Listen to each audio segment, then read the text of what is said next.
that struggled down the stretch. The Cardinals band is back together for one last playoff run, with MVP candidates Arenado and Goldschmidt as the frontmen. Can a rejuvenated Albert alongside Yachty and Wainwright top the charts before signing off for good?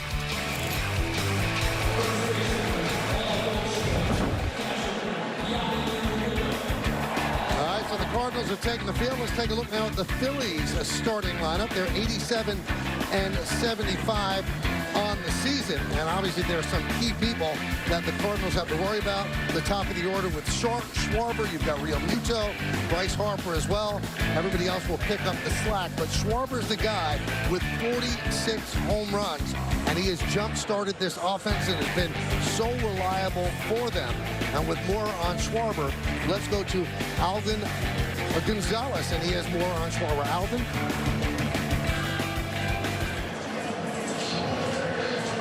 His leadership abilities, what his presence could mean in that clubhouse. And he told me that when he got here, he was surprised by how much was made about the Phillies' 10-year postseason drought. His message to his teammates, and this is something he gleaned from his time in Chicago, was to embrace that.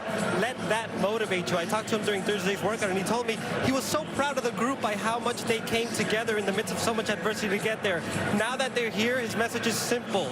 The drought is over. There is no more pressure. Now we can go out and have fun. Michael? Yeah, winning's a lot more fun, Alvin. We will talk to you throughout the game. And that Philly lineup is going to face Jose Quintana. What can you tell me about him, Alex? Well, he's 33 years old. He's from Colombia. He's been really, really good. Has not given up more than 2 runs in his last 11 outings. But the biggest difference, he's a 3-pitch pitcher, fastball, slurve, and changeup. And the changeup is the pitch to focus on. He's thrown it about 50% more often this year. And the command on the fastball, both in and up and tight to the right-handed hitters. Admit it, you want to play today. Oh, I wish I could play. It's just so beautiful here in St. Louis. The sun is shining, bathing the field. The grass looks beautiful, and we are ready for a best-of-3, the new wild card round in Major League Baseball. All 3 games, if needed, will be here in St. Louis. Schwarber's ready. Quintana is ready. And let's do it here at Busch Stadium. First pitch is a strike, and we're underway.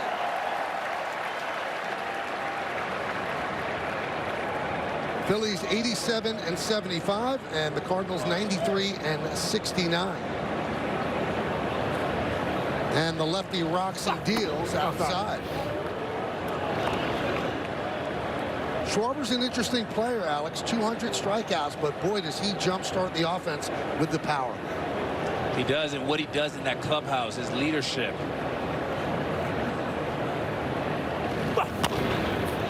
Fouled away. He works very closely with hitting coach Kevin Long. They started bringing the breaking ball machine on the road. He rallies all the young guys, and they mimic that breaking ball to exactly what the pitcher has that particular day. Boy, when you sign a free agent, you want him to have the impact that Schwarber's had. So the Phillies have to be absolutely thrilled with what he's done. And he's like a player manager in that clubhouse.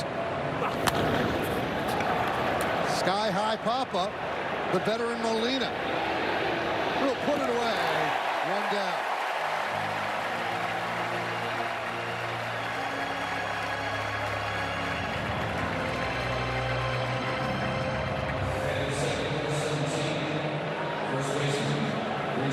And that'll bring up Rhys Hoskins. This team does hit homers, 46 for Schwarber, 30 for Hoskins.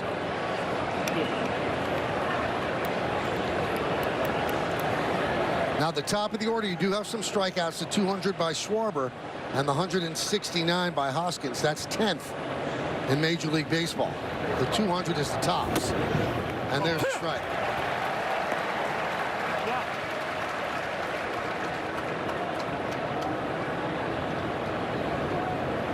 This is the first playoff appearance for the Phillies since 2011. Quite a long drought.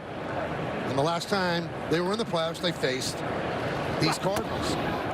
And it was a classic Game 5 in that one. This is the guy that was signed with the Phillies, and his job was to bring the Phillies back to the postseason. And Harper's certainly done that. Grounded foul.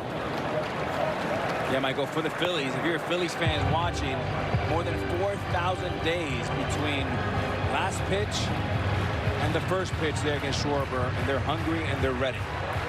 Yeah, the last pitch was Game 5, and it was Chris Carpenter and Roy Halladay in a classic pitching matchup.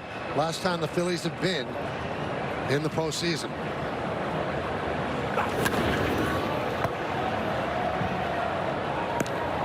Now, entering this season, these are the longest playoff droughts in Major League Baseball, and they were both broken.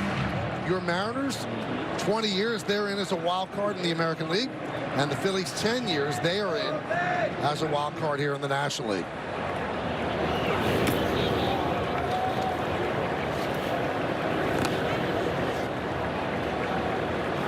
So the count 2-2 on Hoskins.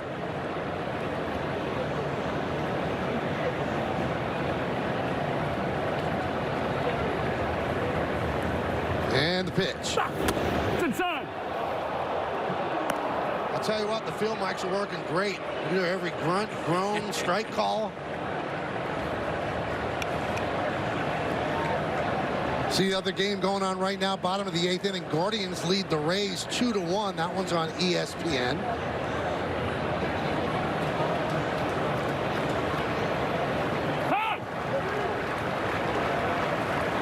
So Hoskins has worked the count full.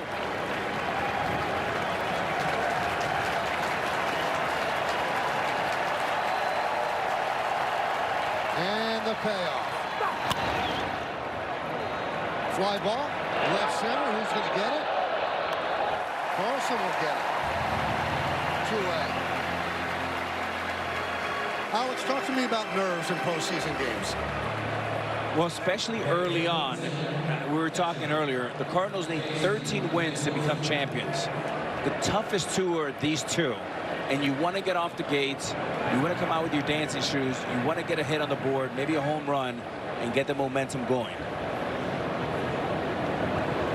Got to bring up JT Realmuto. Another good season for him. And that one's grounded to third. Backhanded by Arenado. The throw to first. Got him. Oh, he's flashing that platinum glove. Arenado with a beauty. He made a very difficult play look easy, but that's what he does. All he does is win gold gloves, 9 of them, and platinum gloves, 5 of them. How about the bottom of the first coming up? Marcia has sleep apnea. Take a look at their starting lineup. As we mentioned, they're 93-69, the National League Central Division champions.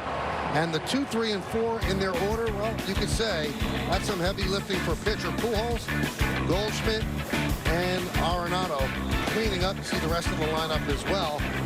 Let's go down to Alden again, and boy, we just saw an unbelievable play by Arenado. Alden.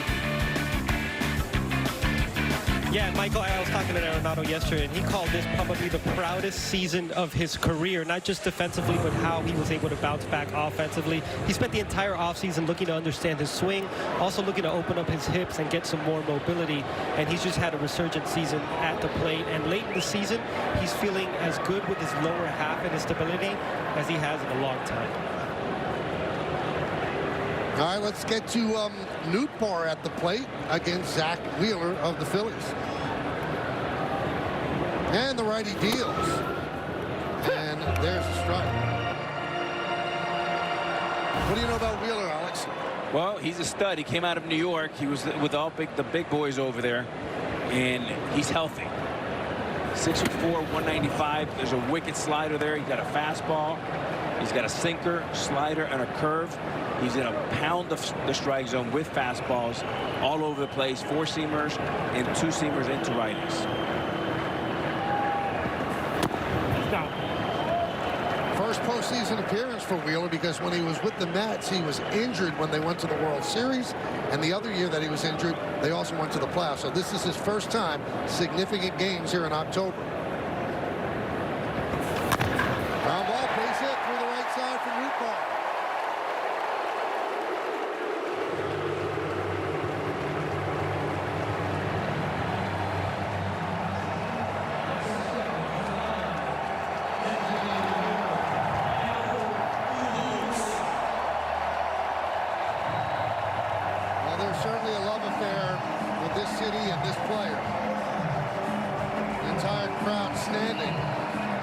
Albert Pujols. Talk about a renaissance.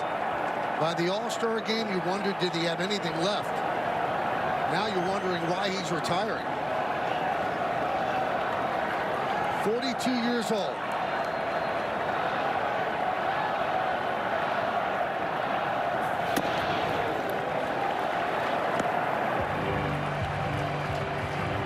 One and 0.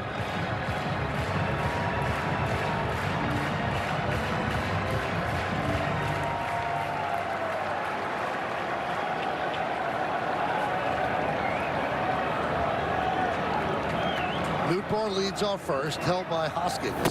Fourth down. 2-0.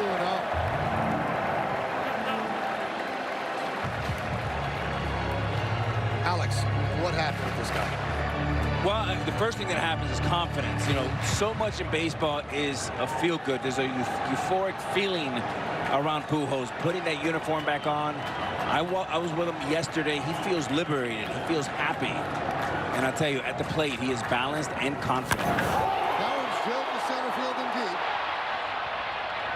Where Bierling has room, and he puts it away in front of the warning track for the first out.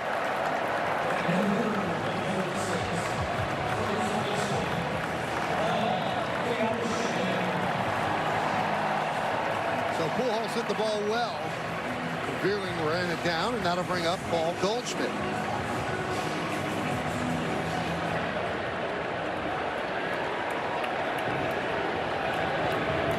Goldschmidt, many consider him the National League MVP, although he is going to have competition with Manny Machado and his teammate Nolan Arenado as well.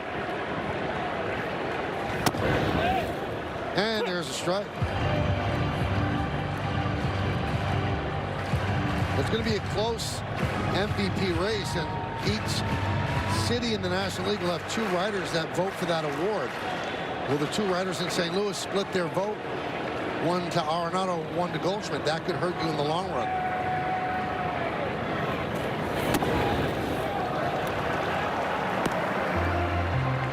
That happened to you in Seattle, didn't it, Alex? 96? 96, the Seattle Writers split their vote, and Juan Gonzalez snuck in and won it by 3 points. One of the closest MVP races in modern history. The 1-1. Right back here. Now it's 1-2, and here's 1-2. Guys that finished in the top 2 in the MVP voting. Same team since 1969. The divisional era began then. The last time it happened was Jeff Kent and Barry Bonds in 2000. So it hasn't happened very often, but it could happen this year with the 2 stars for the Cardinals. Out.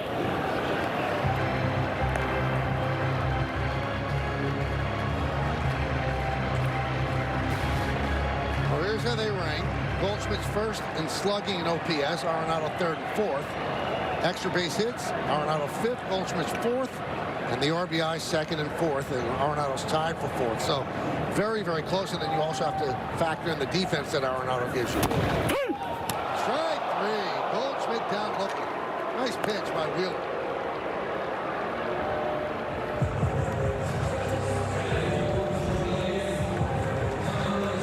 Wheeler, good indication early on. Fastball command, upper quadrant. Strike one's imperative, and putting them away with a 98-mile-an-hour fastball up in the zone. Home plate umpire is DJ Rayburn, and he is considered a hitting-friendly umpire. Here's Arenado. Runner on first, now 2 outs. We're in the bottom of the 1st inning. Game 1, Phillies Cards, best of 3 wild card series.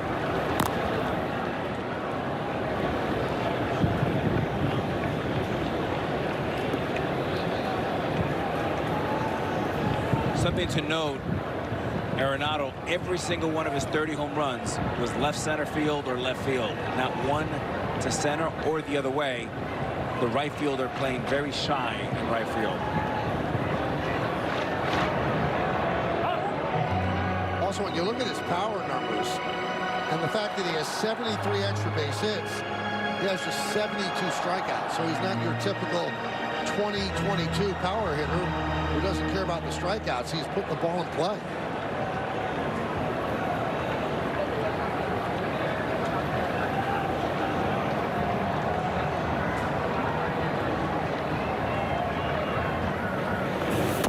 It's outside.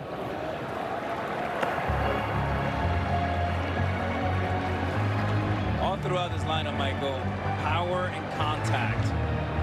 And Arenado's right at the top of that list. The ability not only to hit the ball out of the park, but to be able to grind and be a 2-strike hitter and play some small ball.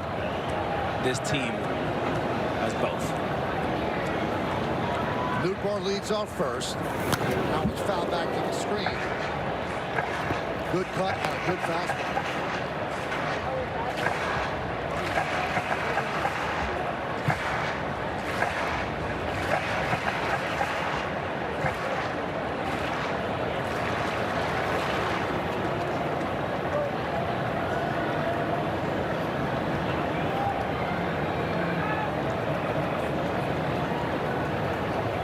Second baseman Segura shades up the middle, pitch outside. Philly's not a great defensive team. Beerling does a good job in center.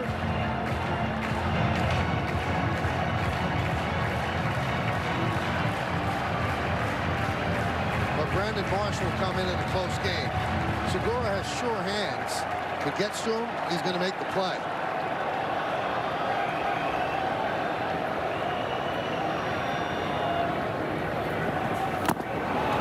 Behind the plate, Rio Muto is money. He can throw base runners. A lot of his staff is slow to the plate. He makes up for it with a quick pop time. He's got a good arm. He is the leader of the staff. They love pitching to him, and he's one of the leaders of the team as well. So the runner will go 3-2, 2 outs.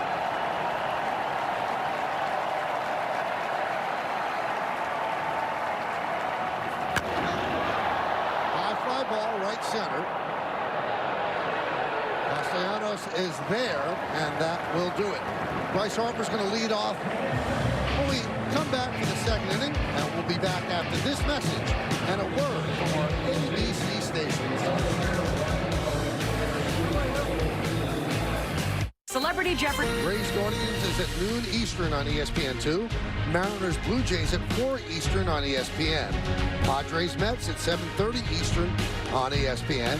And Phillies Cards at 8:30 Eastern, 7:30 Central on ESPN2. Guardians won their first game by a 2-1 score. Guardians, the youngest team in the league, in the majors.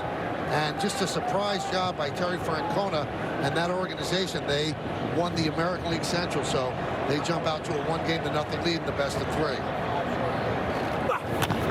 Harper grabs one into shallow center field, and the catch is made by Carlson.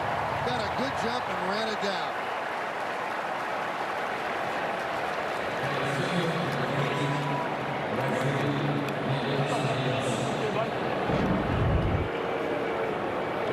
Great jump here. Ball fading away from him. Day game. Bright out there. Nice play. You know, Carlson's ability to play center field so well allowed the Cardinals to trade Harrison Bader to the Yankees for Jordan Montgomery, who was working out of the bullpen for this series. And Montgomery's meant a lot to this team. And the Yankees expect Bader to mean a lot to them in the postseason. Yeah, it was a little bit of an odd trade. And the Cardinals a little thin in the outfield, trade Bader. The Yankees a little thin with their staff, and they trade Montgomery. But so far, so good for both teams. 1-1 on Castellanos.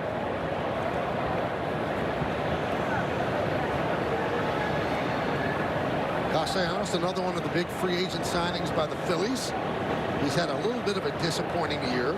Injury ruined it as well. But they expect big things from him in this series right here.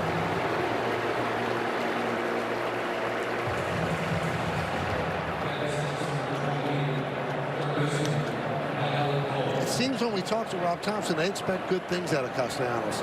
They do. They see something there. Him and the coaching staff, and it was not necessarily a particular thing with the swing or the way he's been swinging. He said he did hit a couple balls hard last week, but there's a good feeling about him, and that's why they have him backing up Harper. Want to provide some protection in the lineup for Harper? Bond lost one to right field. Newbar toward the line. He's there. And that will do it. A 6-pitch inning for Quintana as the Phillies go down in order. And we'll go to the bottom of the second.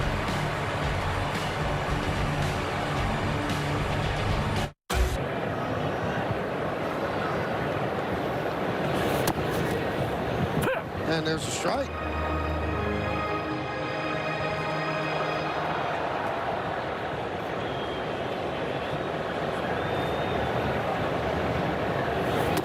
Outside. Michael, you mentioned the Guardians being one of the youngest team in a long time. The youngest team since the Guardians this year was the 1986 New York Mets. That's outside. And it's amazing what they've done, too. Francona is obviously a Hall of Fame manager, but they're doing that, I believe, with the 4th lowest payroll in the game.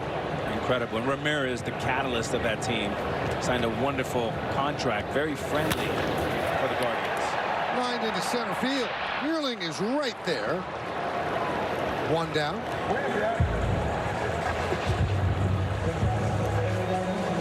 Yeah, fastball just missed. That's going to bring up Dylan Carlson.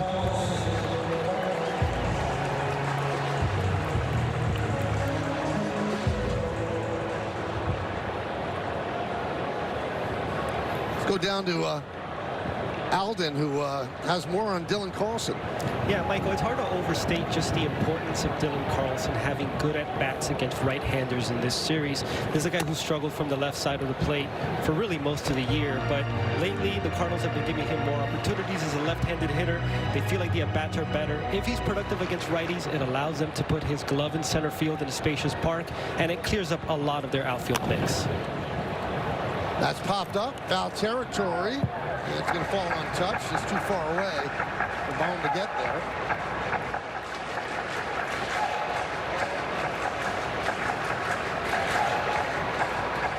Nothing. Phillies and the Cardinals here in the bottom of the second inning at Busch Stadium.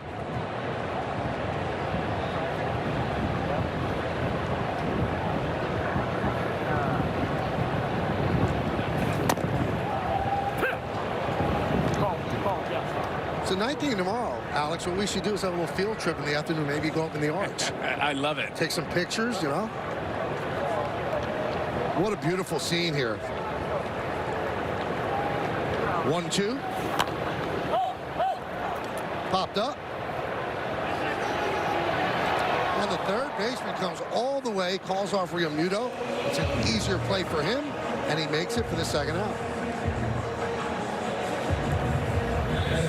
This is just a postcard. I mean, if you want to sell baseball to somebody who's never seen baseball, show them this whole scene with the arch and the stadium and the shadow of the arch. And I mean, this city loves this team. 11 world championships for the Cardinals. And of course, they love Albert Pujols as well. I was here yesterday. There's nobody in the stands. It's baseball heaven. And if you think about it, back in the day, this was the franchise that was furthest west of the Mississippi. So it was the Yankees in the east, St. Louis in the west, and that explains a lot of why they have such a rich fan base all over the world.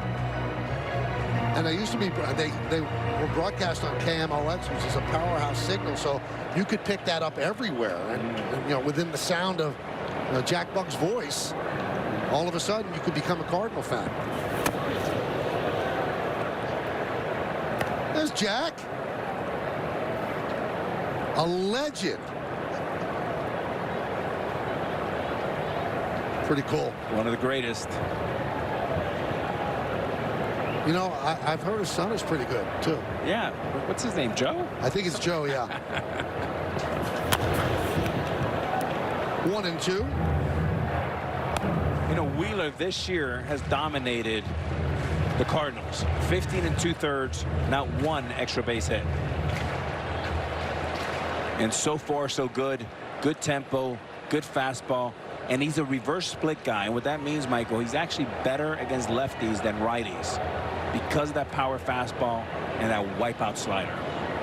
Yeah, he's yet to allow a run to the Cardinals this year in 2 starts. And after 2 innings, he's still yet to allow a run.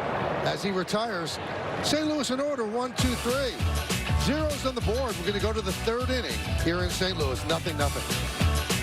And Rob, it's no secret that Zach Wheeler's going to have to be big for you guys in the postseason. What are you seeing so far? Looks like stuff's explosive. You know, fastball's upper 90s. Slider looks good. You know, he's got to get the ball, just power the ball through the zone. Jose Quintana's really good at keeping hitters off balance. What do you think about the approach against him from your hitters? Yeah, we got to use the other side of the diamond, let the ball get deep. He's going to try and keep you off balance. And he's been pitching very well lately. Rob, thanks so much. Back to you guys. Thank you, guys. And Segura will lead off. If you've ever met Rob Thompson, it's hard to come away not liking Rob Thompson. And the town of Philadelphia has fallen in love with him. He's gotten the Phillies back into the postseason. And he's very chill and cool about things, Alex. And you know him very well. He's just he's a baseball lifer who probably gave up any hope that he'd ever get the big job. But at 59, he's got the big job. One of the great moves that the organization, keeping a guy like Rob Thompson. I'll tell you, Philadelphia fans have fallen in love with him. George Steinbrenner used to be in love with him. Very much a father figure to Rob Thompson. 28 years with the New York Yankees. When I first arrived there in 2004, I went to see George Steinbrenner in Tampa right before spring training. And he said, there's a Canadian across the street. His name is Rob Thompson. He'll take care of you. He's my guy. And that meant the world to me. And it also meant a lot to Rob Thompson and that relationship with the boss. And his nickname is Topper. And if you wonder why, he was the guy who used to put together a very intricate spring training workout for the Yankee spring training all the years under Joe Torre. And Joe Torre said that Rob was on top of everything. And thus comes the nickname Topper. He would show up at spring training every day at 4:30 in the morning. Nobody could beat him there.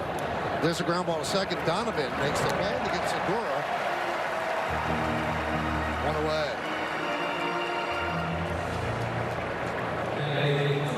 65 and 46 since he took over.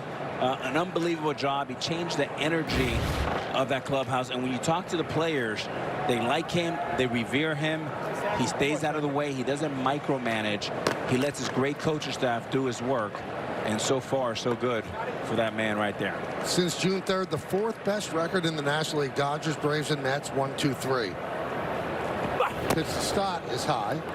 And I asked him yesterday, Michael, I said, how is it adjusting to such a great baseball town? The fans expect a lot. The media expect a lot. He goes, hey, I worked for the boss for 20+ years. George Steinbrenner. So that was the right answer. 5 championships. He was a big influence to Derek Jeter, Mariano Rivera, Pettit, myself. And he's bringing all that energy. I know it was a tough move to go from pinstripes to red pinstripes, but he's a perfect fit for this town and this team. 2-0 on Bryson Stott. And Quintana deals. And there's a strike. Yeah, Thompson thought he was going to be in pinstripes, the Yankee pinstripes, his entire career. But then Gabe Kapler, when he was the manager of the Phillies, came after him hard, wanted him to be his bench coach. And here he is. 3-1. On Stott, as the Phillies are looking for their first base runner against the Cardinals left-hander Quintana.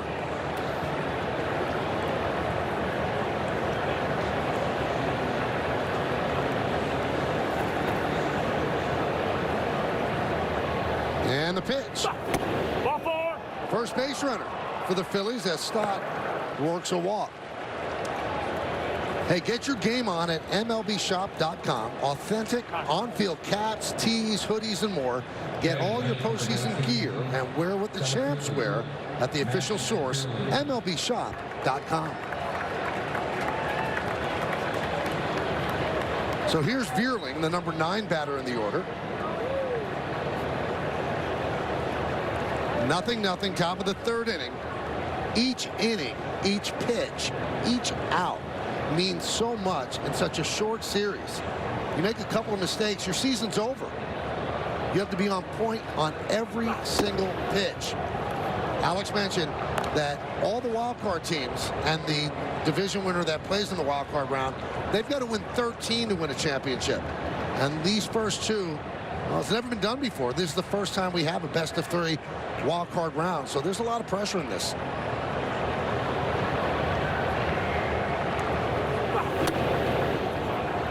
Two and out. Michael, there's room for error in a 7-game series. But in a 3-game series, you know, one pitch, one swing, one mistake, and usually there's a point in the game, a pivotal moment, that you either bobble a ball, you throw a ball away, you make a mental mistake, and that's something to watch early on. There's a base hit to right field. Stott will stop at second as Newport gets the ball in, and there's the Phillies' first hit.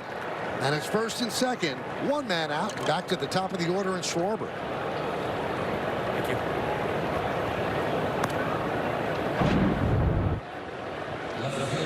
Good hitting here.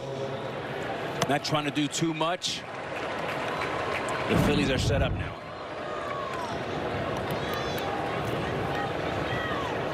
And here's their power source, Schwarber. Did not have much success against St. Louis this year. 7 games, 4 for 29. Fouled out to Molina to open up the game. And if I'm Schwarber here, I'm thinking get a good soft, something slider, something hanging, something I can get underneath. 0-1.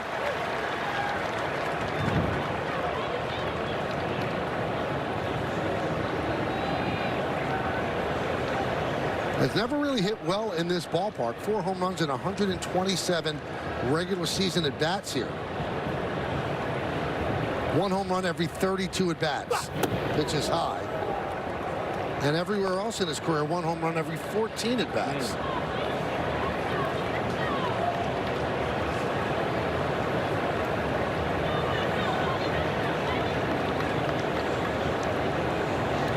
If you're Schwarber, you're thinking base hit. The problem is with the secondary that Stott's getting a second, I don't think he scores, Michael. 1-2 on Schwarber.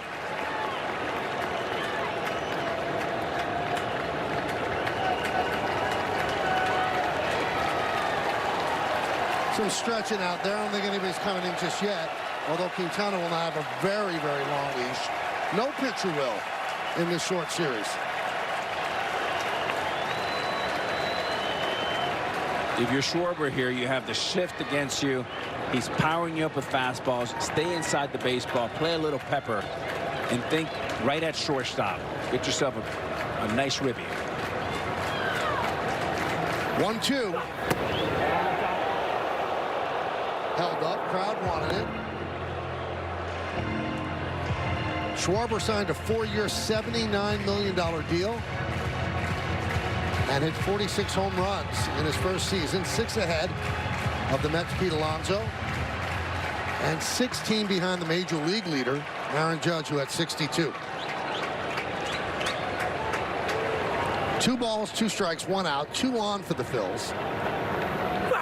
Swing and a miss. Big strikeout for Quintana. Schwarber down on strikes, 2 away.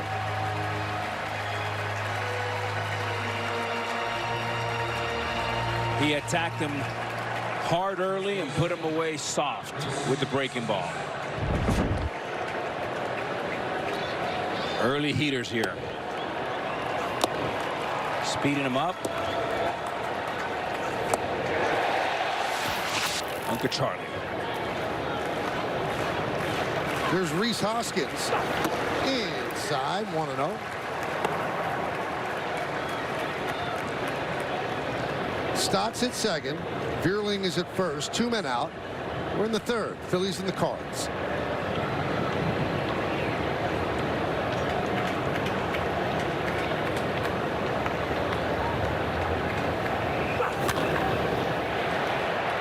Popped up on the right side. Long run for Goldschmidt, but that'll make the seats out of play.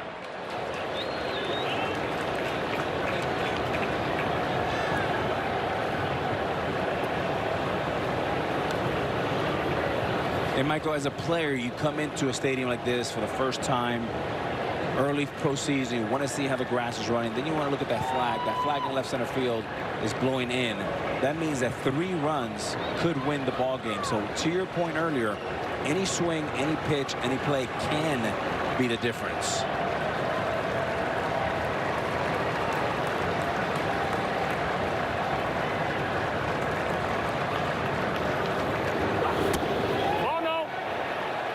Now there's some cloud cover here over the ballpark, so the lights are on. The sun taking a little bit of a break behind a cloud now. Right now it's 63 degrees, feels like 62, and it feels like postseason.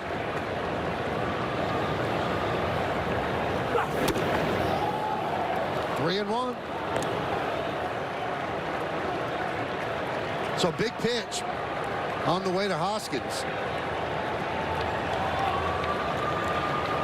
And with a guy like Molina back there, he's not necessarily going to give in. So changeup's still a possibility, even in a hitter's count.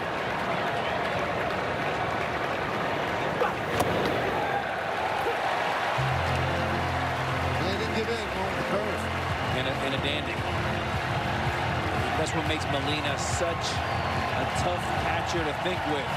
Now he can do anything. And they can't hear, Michael. It's really loud here. And I like this. Better safe than sorry. Communicate it.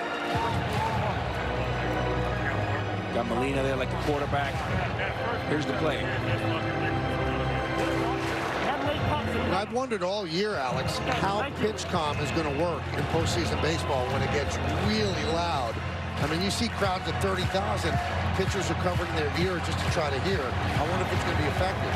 That's the first sign right there. Better safe than sorry. Go out there and just communicate.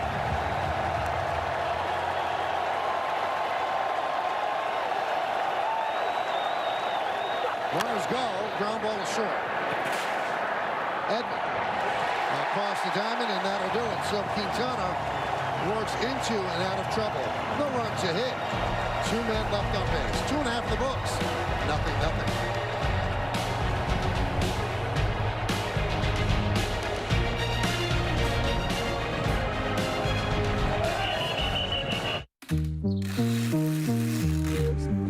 With Cardinals manager Oliver Marmol and Jose Quintana has looked sharp so far, but you have some starters available in the bullpen. How long are you looking to ride it out with him so far? Yeah, the reality is Q's looking really good. He's being efficient. He's getting early contact. He's mixing well. Those at-bats don't look comfortable, so we'll continue to ride him. We'll make an adjustment if needed.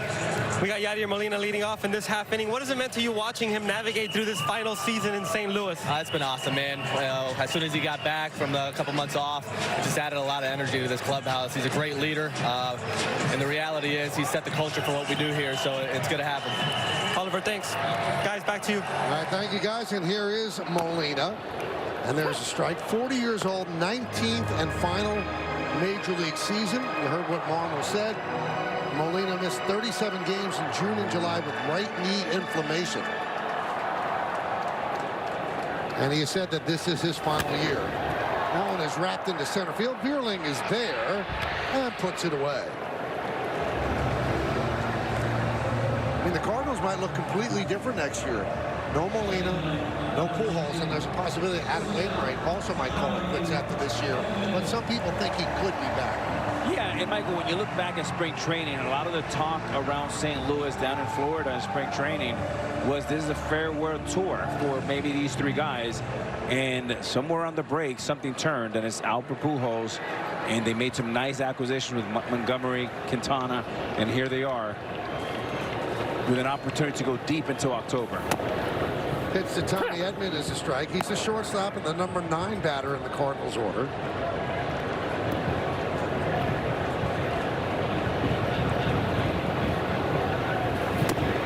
Tommy Edman, you see him batting .265, 13 homers, 57 ribbies. He got a 6.3 WAR. That shows what he brings defensively. It shows you what he brings with timely hits. He's done a great job. That's the 10th best WAR of a position player in the National League. And you look at his numbers, and you wouldn't think right away he'd have a high WAR, which for those new to this, wins above replacement. 6.3 is really good. He's a baseball player, that's for sure. And he's a smart player. He's a guy that helps you win. And he's a contact guy. And these guys are great assets in October because they complement the big boys.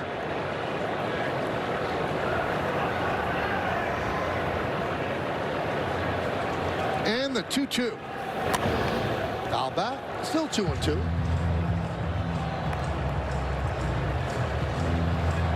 So I had a time, you know, Jose Molina was my teammate in 2009 with the Yankees. I had a time to visit with him. Benji Molina, who does Spanish radio. Yachty's son.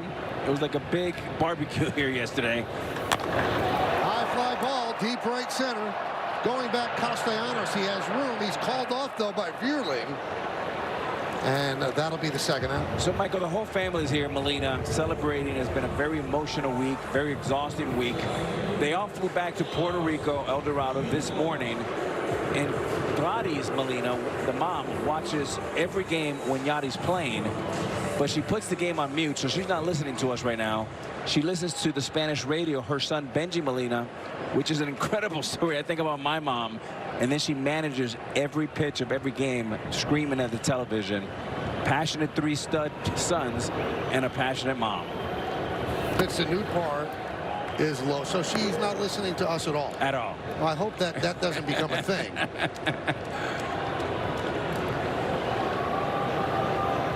Benji Molina, who also won a championship with Mike Scioscia with the Angels, and now does Spanish radio here for the Cardinals. So if you're a mom, what a treat.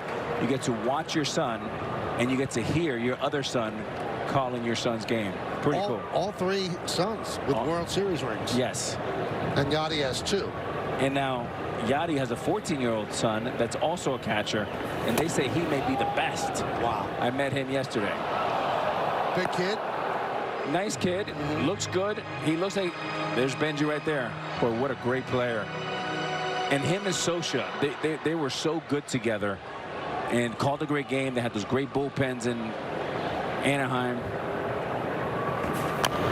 2-2 on Newpar.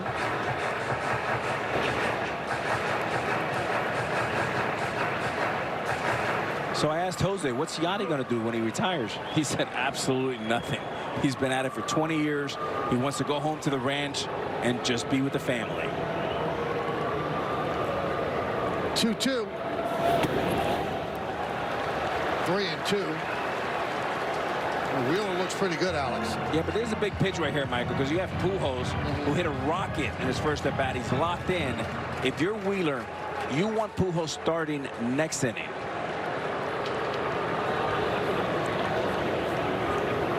And the payoff. Popped up. It's going to be a long run for Baum. And he makes the play. Beautiful play by the Phillies third baseman. And there you go. There's the 1-2-3 inning. So Pujols will have to lead off the 4th. Great concentration here. Looks it in. Nice. We'll be back after this message and a word from our ABC stations. Meet our new first years. And goes after that. JT in the box. And Quintana deals the strike as we start the 4th inning. 0-0. Phillies and the Cardinals.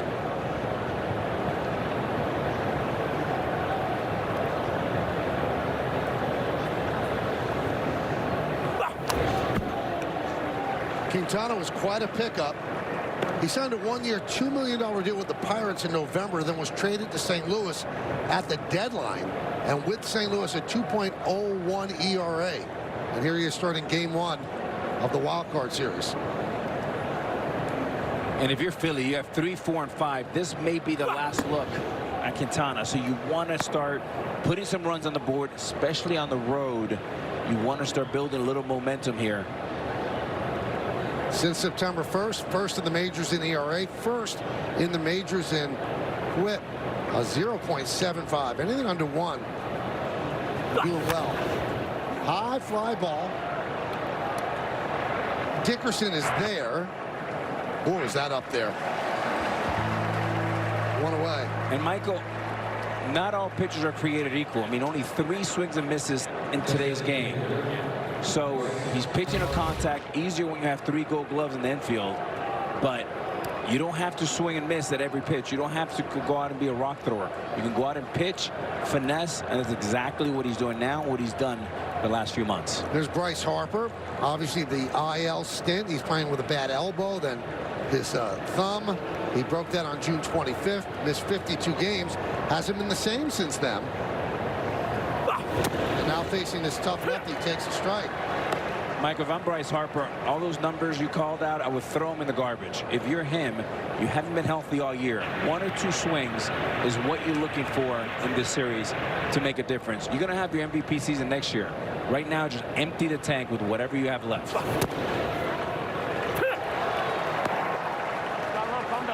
He didn't like that call at all, having some words with DJ Rayburn. You heard DJ Rayburn say it had a little comeback to it, and it sure did. It did hit the strike zone. Harper sporting a lot of Philly fanatic-inspired spikes and batting gloves, and also his headgear. Swing and a miss. And Quintana really worked him over in that at bat. 2 away.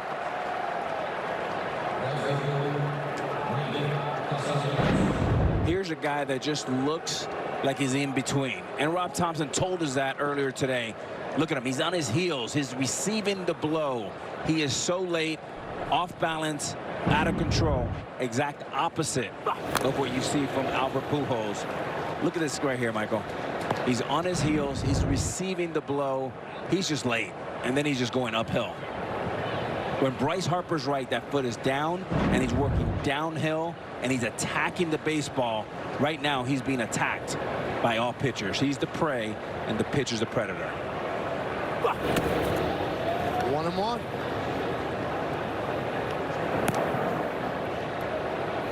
Here's Castellanos. First year of a 5-year, $100 million free agent deal that he signed with the Phillies.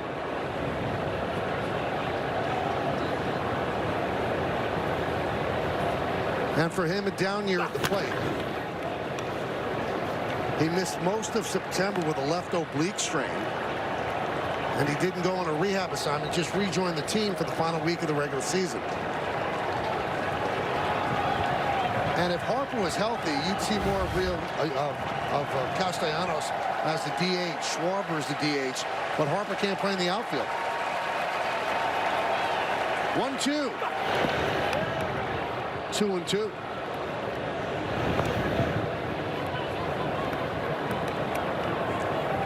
Phillies had 2 runners on in the 3rd inning with 1 out, 1st and 2nd, but Schwarber struck out. Hoskins grounded to short. Have not had a runner in the other innings. 2 balls, 2 strikes, 2 outs. Foul back.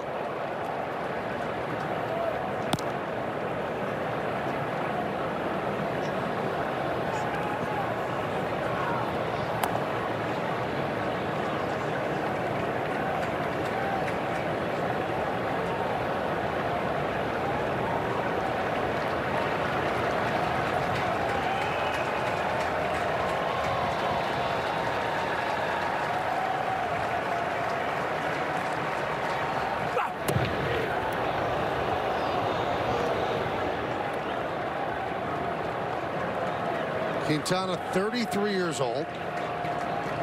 He has 89 career wins. That's the most by any Colombian-born pitcher. 11 big league season. And here's the payoff. Now we have such great crowd mics, Alex. Do most pitchers make that sound when they deliver a ball? Yeah, there's a lot. Yeah? Yeah. Does it distract the batter?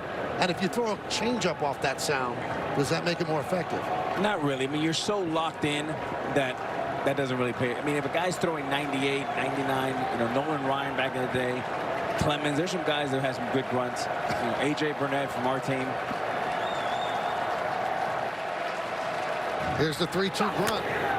Grounded to Arenado. And he puts it away for the final out.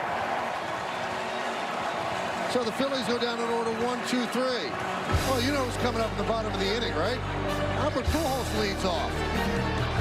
Yeah, he has all those home runs and more.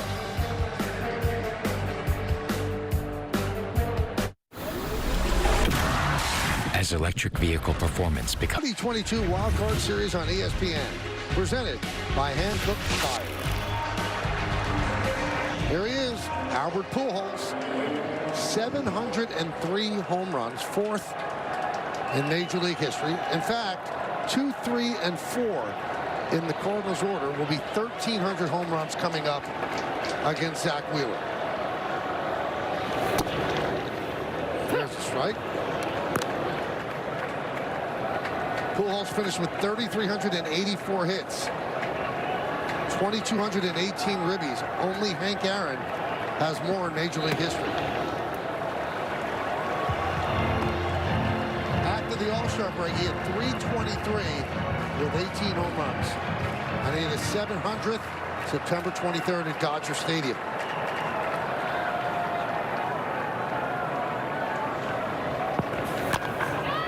Ground ball is short.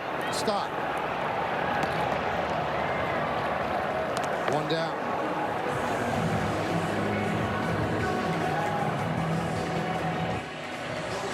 Well, when you think home runs in 2022, you're thinking the Yankees' Aaron Judge. Well, since August 14th, Judge, Pujols, and Trout are all tied with 16 since that date, and the Orioles' Anthony Santander with 13. It's amazing.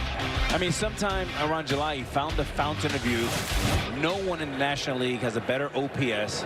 No one at 22, no one at 32, and he is 42 and looking for one more ring to close his Hall of Fame career.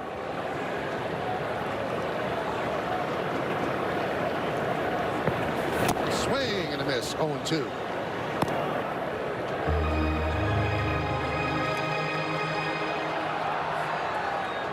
And Wheeler has a working fastball, 92-mile-an-hour slider.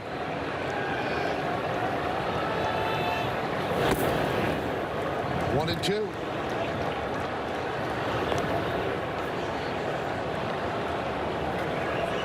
Hard to believe that Wheeler and Nola, tomorrow's starter for the Phillies, over 2,500 innings, never pitched in a playoff game. Popped up. Hoskins gives a look at a play. It's above our heads, man. You know, we asked Rob Thompson about that. Are you concerned, you know, your game 1 and 2 starters have not been in the postseason? And he said, no, not really, because they played postseason-like games down the stretch when people thought that they were going to give away their spot in the wild card. They won big games. They sure did. And Nola was fantastic in the clinching game against Houston. Right in on the thumbs.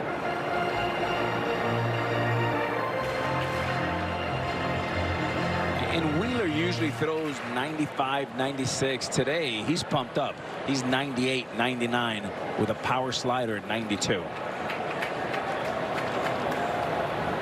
And the 1-2. Trying to come inside, too far inside. So Goldschmidt will take first.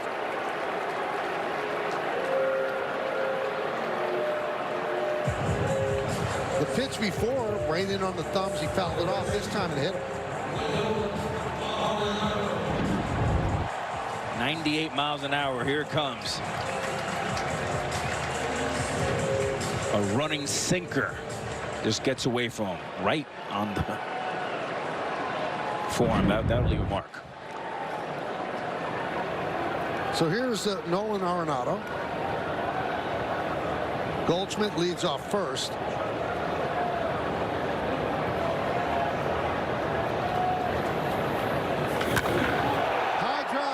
Left center field. Veerling on the run on the track. He'll make the play. And Goldschmidt heads back to first, and Arenado could not believe it. He thought he got all of it. He threw his hands up in the air. He could not believe the ballpark held that. Michael, we talked about the flag in a day today that helps out the pitchers. The wind's blowing in. The American flag is blowing in from left center field. And Arenado thought He had a home run. We thought it was a home run. The fans thought it was a home run. And look at this. There's the reaction. Are you kidding me? Michael, I cannot express how much this hurts your feelings. You're thinking 2-0, home run, 2 ribbies, and you're making a right turn. Here's Donovan. That almost like hit a wall of wind, because off the bat he thought it was gone.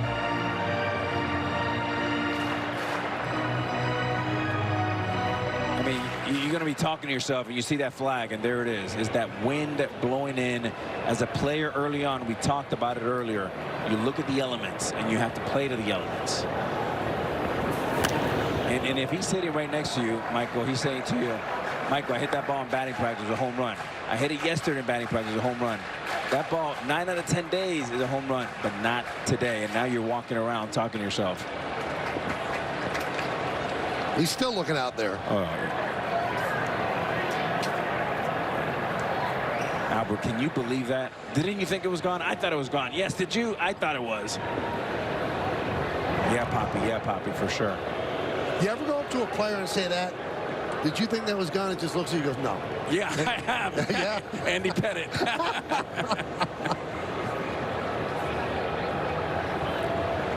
That's a pretty nice Hall of Fame shot. There'll be statues in Cooperstown.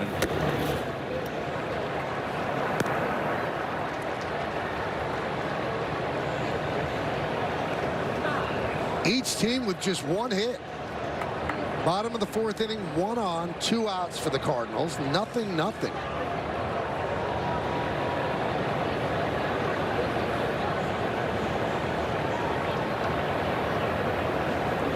And the 1-2. Strike 3. Donovan down looking. So for the Cardinals, no runs, no hits, no errors, and 1 man left on base. Nail-biting time. We go to the 5th inning, 0-0. Be hard to say. Field. It is a base hit. Cutting over is Dickerson. He's going to have to play it out the wall. And Alec Bohm starts out the 5th inning with a double. That's the first extra base hit of the game. My bad, Jim. First pitch hunting, fastball in, not a bad pitch, but Bohm beats him to it. There's a little cut fastball, nice and short, tight swing. And the Phillies are starting with a double here in this inning.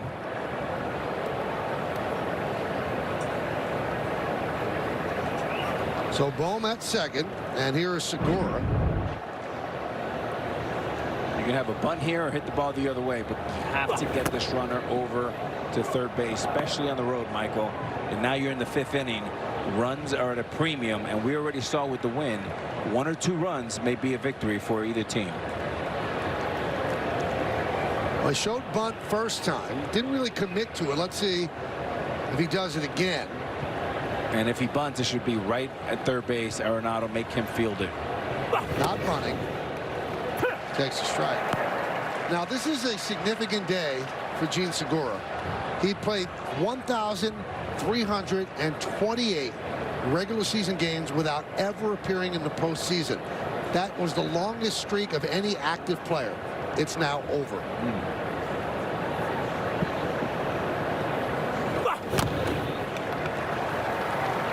And his teammate, JT Realmuto, 1,005 games without ever playing in the postseason. Some players are spoiled. They're there all the time. Some great players wait a long time, like Don Mattingly did, to his final year with the Yankees in '95 to finally make it.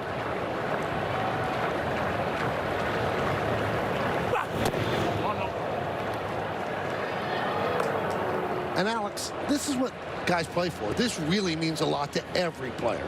I mean, to think you play 162 games, another 30 in spring training, and to think that you can go home in 26 hours. I mean, this is a lot of pressure. And now you have maybe a game and a half left. That's why moving this runner over and doing the little things is paramount. He moves the runner over. Gets the job done. Bohm scampers to third. So now a runner on third base with 1 out when Segura's ground out to second.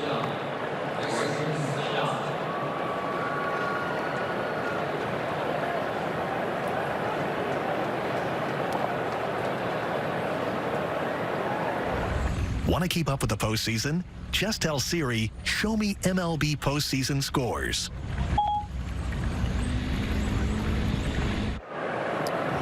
Well, Segura gets congratulations, and the Cardinals bring the infield in with Bryson Stott at the plate. Runner at third base, one man out. Pitch outside from Quintana.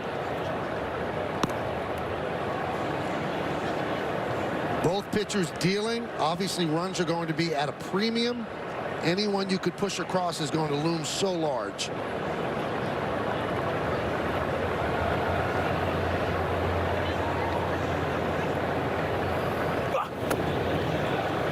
There's a strike.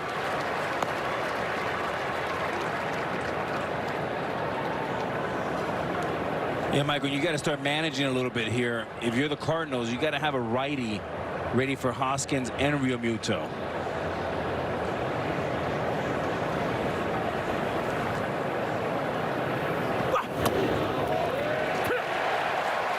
And they have the hard-throwing Jordan Hicks getting ready. And the count 1-2 on Stott.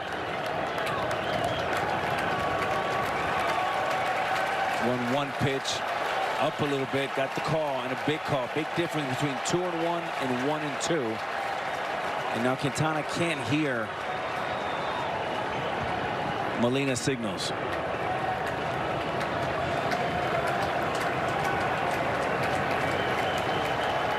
One, two. Upstairs, 2-2. Stott celebrated his 25th birthday yesterday. Michael at practice yesterday. They sang happy birthday to him around stretch. Now he's trying to celebrate his 25th birthday with his first RBI in the postseason. Infield in, runner on third. Served the other way. Long run for Dickerson toward the line. And he can't get there. Now, I know it's early and you want to get outs, but if that ball could have been caught in foul territory, do you make the catch and let the run score? No, you let it go. Let it go. Yeah, because if you catch that, it's guaranteed 1-0. With 2 strikes, you're hoping for a punch out here or a pop up.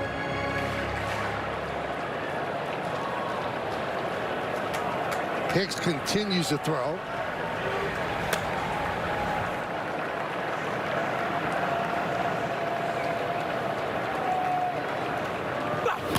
Grounded right to second, checks the runner back, and Donovan tosses to Goldschmidt for the second out. So Stott hit it hard, but right at the second baseman, Donovan.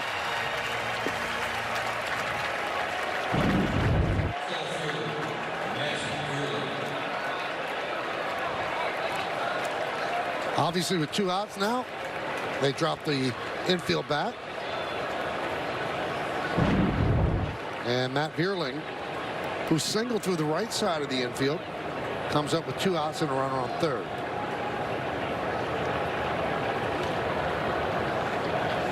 Arenado in at third. You can smoke one right by him. Fly ball left field. Dickerson fighting the sun, and he makes the play for the final out. So the leadoff double by Bohm is wasted. We'll be back after this message and a word from our ABC stations. Celebrity Jeopardy! New Sunday 8/7 Central on ABC and stream. When we're talking about what a great baseball town St. Louis is, we should not give short shrift to Philadelphia, which is an awesome sports town.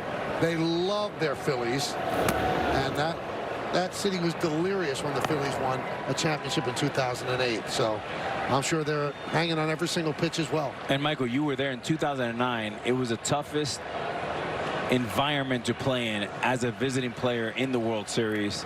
Smart, they're hungry, they're loud, and they know their baseball. Growing up, I came up watching the Sixers, right? And Dr. J and Moses Malone and Mo Cheeks. And I knew then what a great fan base they were, but going over there and playing, wow.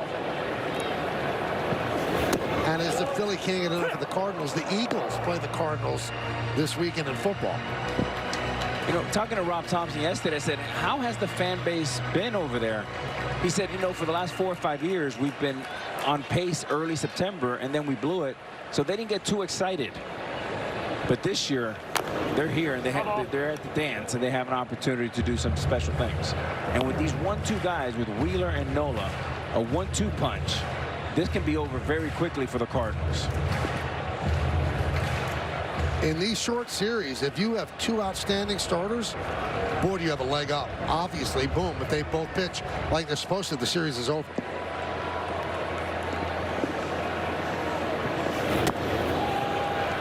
Three and 2. In fact, short series, the best team doesn't always win. 7-game series, the depth shows, the better talent shows, and usually the better team wins in a 7-game set. Best of 3, different story.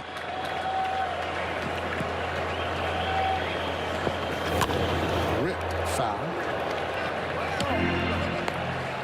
I mean, if you're a baseball fan, what a day. The Guardians win against the Rays in the first game. There are 4 games today, and there are 4 games tomorrow. And if the baseball gods smile down on us, there'll be 4 on Sunday. Winner of game 1 of a 3-game series won the series over 70% of the time. Soft ground ball. Hoskins flips to Wheeler. 1 away. Let's take a closer look at how Wheeler's getting people out. Yeah, total package today, setting it up with the fastball, upper quadrant, 98. 98. Left side, 99. And when you set up the hitters this way, then you set this up. Uncle Charlie. Hard up, soft down, and pitching ahead with a good cadence. Very confident Zach Wheeler on the mound. 18 and a third innings in 3 starts against the Cardinals have not scored against Wheeler. Here's Dickerson. Popped up. Will it stay in play? Boom on the run. That's a couple rows back. So we've seen Bohm make that nice running play on the foul ball, and we've seen Arenado showing off his platinum gloves, making 2 outstanding plays that were really difficult plays, and he made them look easy. So some hot corner magic today. And Michael, for the Cardinals, the key for them to win is they got to hit the ball out of the ballpark. Obviously, Pujols and their corner guys lead the way, but in games that they have 2 home runs or more, 49-9 this year. Arenado thought he had a 2-run homer, but the wind thought otherwise. He's still talking to himself.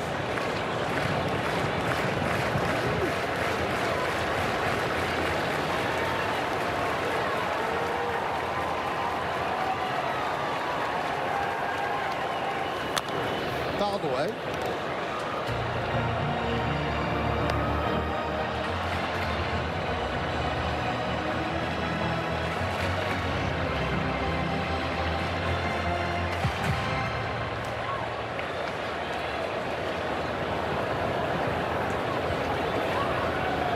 One out, nobody on.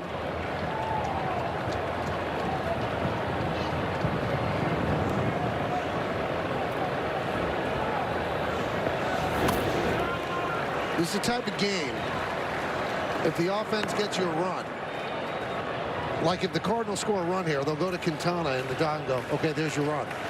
Because there's just not going to be a lot of runs. That's right.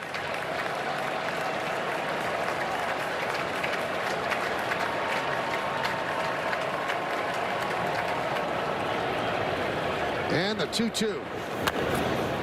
Good battle with Dickerson. Hey, enjoy the thrill of the postseason with the MLB app.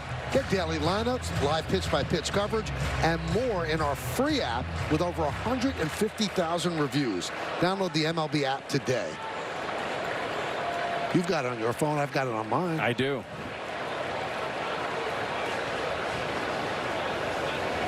Defense straight away for Dickerson, who struck out in the second. And the count goes full.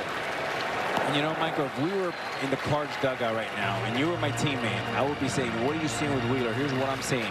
The fastball has a little bit of an extra hair on it, meaning you got to get on top of it and you got to start earlier. So I would say, Michael, next time we go up there, let's get that foot down early and let's stay on top of the baseball.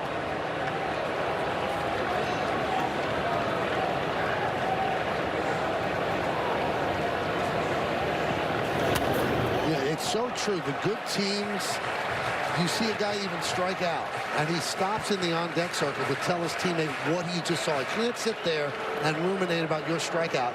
You want to pass the baton and tell him what you just saw. You showed me a team that communicates well. You're showing me a winning team. And the ability to transfer information during the game in the dugout. That's why it's important that guys sit and watch the game. 3-2. Fly ball left field. Schwarber is there to make the play. 2 outs. Just did his job, and now they will turn to the hard-throwing right-hander Jordan Hicks, 26 years old, and he'll deal with Hoskins. Strike. Yeah, Michael, we go from command and finesse to power. Power fastball and a power slider. He had one of the hardest pitches thrown this year, 103.8 miles per hour.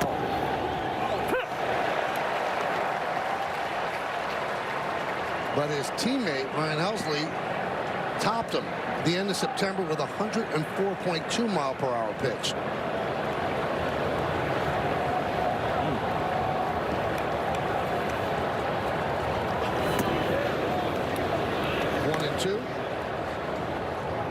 And Michael, if I'm a hitter on either side, I'm starting to look at that shadow behind home plate. And in another inning or so is going to be a lot of trouble. Meaning you won't be able to see the ball as well, and especially anything with spin. So if you need to get the runs, get them now, get them early, because it's going to get a lot tougher as the game gets later on.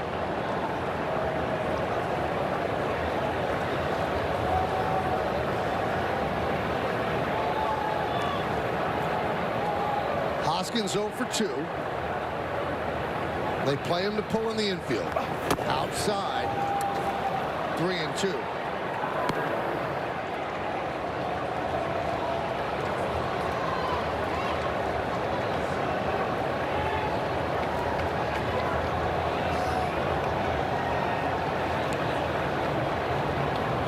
Payoff.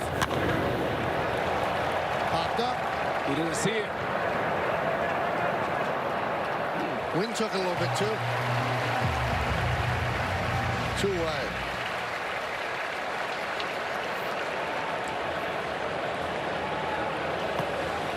Not as strong as before, but certainly moved that pop-up.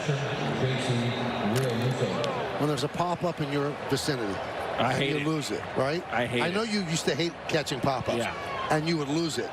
Pit of the stomach, you feel like you're going to just... Heart attack, Yeah. heartburn, you name it. I mean, it's awful. It is the loneliest place to be in America. If you lose, in a day like today, you have the wind, you have the high sky, and you have the sun. There's Real Muto. Here's what I don't understand about you, though. They hit 696 home runs. One of the most talented players of all time. But a pop-up would make you sweat. Kryptonite, yeah, for Why? sure. Well, I think it's because I started at the Kingdom, and it was so easy to catch fly balls that when I would go outside, I'm like, wait a minute. Just a bit outside.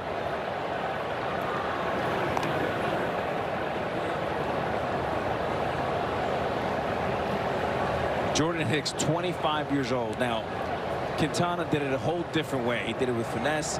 He did it with strike. He probably didn't throw a pitch over 93. You have to pitch, and that pitch right there, Michael, is all nerves. Trying to do too much, trying to throw it too hard. There's a strike. Well, he made one appearance off the IL Wednesday in the last game of the year. He missed 3 weeks with right arm fatigue. If you throw 103 miles an hour, your arm would be fatigued. Crowd looking for a strikeout. 1-2 count on Real Muto. We're in the 6th, 0-0.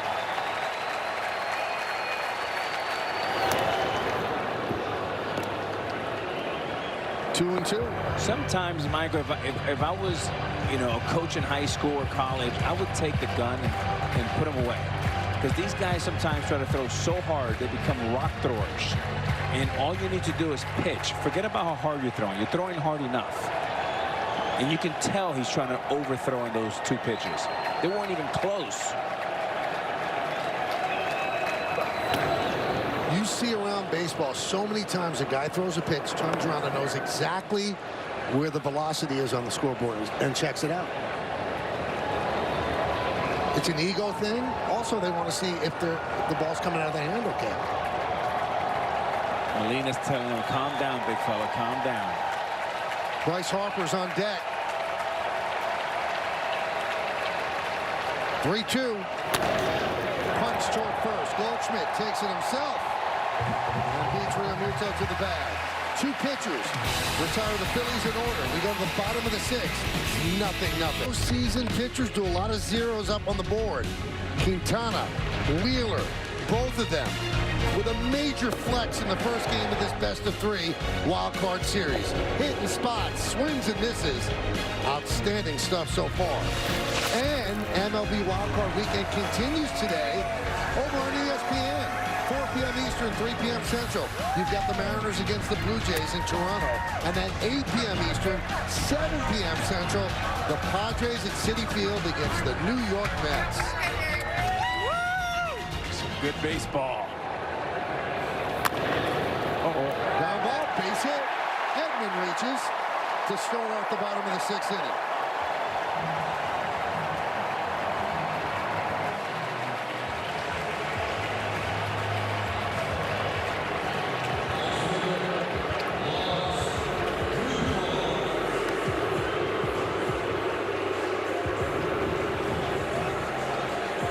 Edman can run, so he is a threat to go. And we told you earlier how good Realmuto is at controlling a running game. One of the best catchers in baseball at it.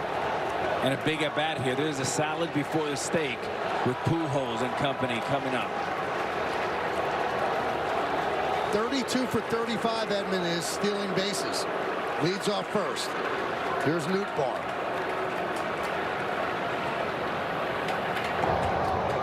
Each team with just 2 hits.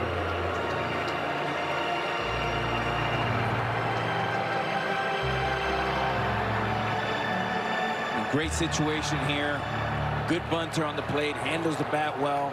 Base runner on the bases. Pujols on deck. If you're the Cardinals, you want to get him right here.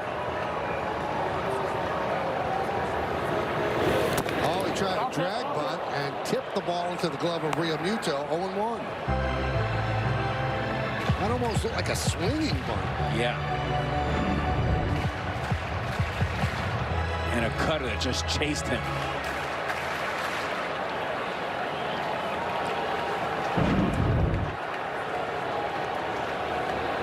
Bowman on the grass at third.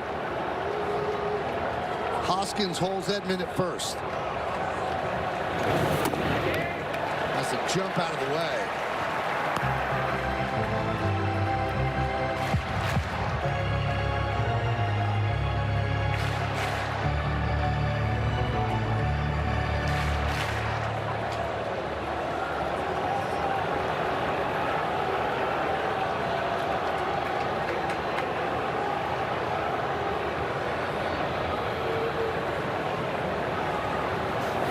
Inside. Let's go down to Alden. Alden, this is the most pitches that Wheeler's thrown in a while, right? Yeah, his 77 pitches was actually the most he had thrown since spending about a month on the IL dealing with forearm tendonitis. He shook that off. They asked him about that yesterday, about how deep he can go. He said he can go as deep as normal. He can go into the triple digits, but it'll be interesting to see how long they stretch him. Keep in mind, there are only 2 relievers that the Phillies really trust right now. That's Jose Alvarado and Zach Eflin. We're still pretty early in this game. The 2-1. Inside 3-1. Well, you do not want to mess with the 9-1 batters in the Cardinals order, because then it gets a really difficult stretch for a pitcher. You've got Pujols, Goldschmidt, and Arenado.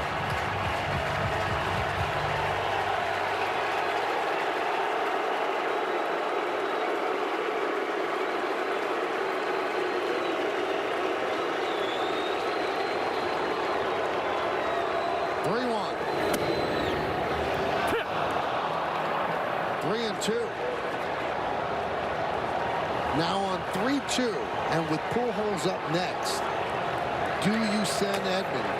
Yes. he's talking with the first base coach, Stubby Clapp, right now? Absolutely, he should be running 3-2.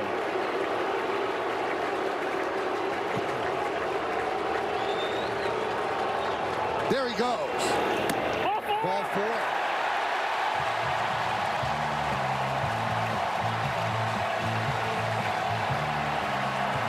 Good time for the pitching coach to get out there, Michael, just calm him down. And here is Caleb Cotham. And a guy with 703 home runs coming up to the plate. Hit the ball right on the screws in the first inning, Alex. Run down by Bierling in center, and then a ground ball to short.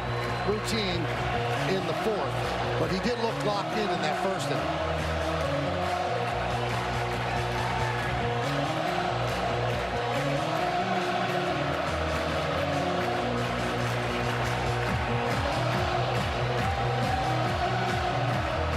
What advice do you give about Albert Pujols? Yeah, be careful here.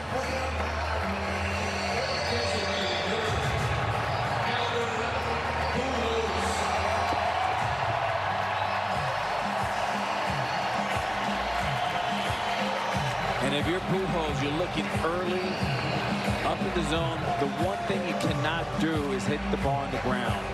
So you're thinking middle, left center to right center. Drive the baseball.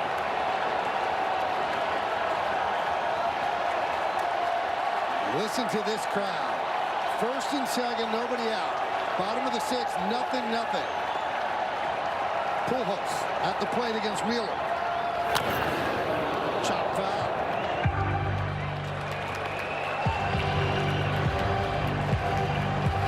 This is what Albert's done in the postseason.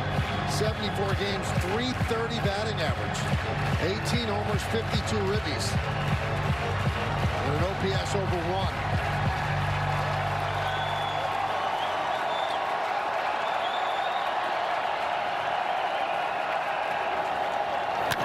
There's a ground ball. This should be 2. There's 1. Plenty of time with Pujols running, and there's 2. Segura took a look back at Newpark. Thought he went in a little too hard at second, but had plenty of time, because one thing Albert can't do is run. Runner moves to third, 2 men out. And for Wheeler, the biggest pitch of the game, getting ahead, and then the 0-1 sinker, inducing the ground ball, which we talked about, Michael, that you wanted to stay away from. Ground ball, the minute that ball's grounded, he catches it, automatic double play. And a big pitch, 2 outs, now 1 pitch away from getting out of this inning. Here's Goldschmidt, struck out, hit by a pitch. Runner at third. Fouled away.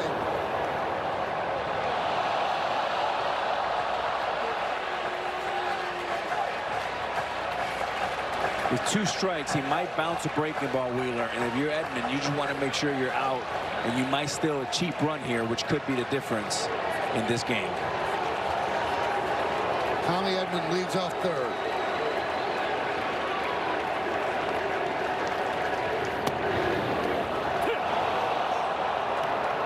He gets a strike call on that one, 0-2. Now, if you look around the defensive alignment, Castellanos is very shallow and right. There's a lot of room behind him. Everyone else at normal depth. And the 0-2. Make the seats out of play.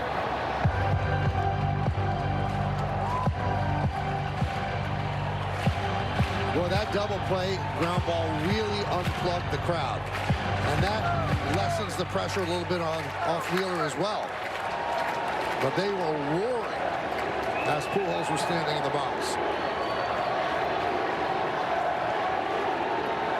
MVP chant for Goldschmidt.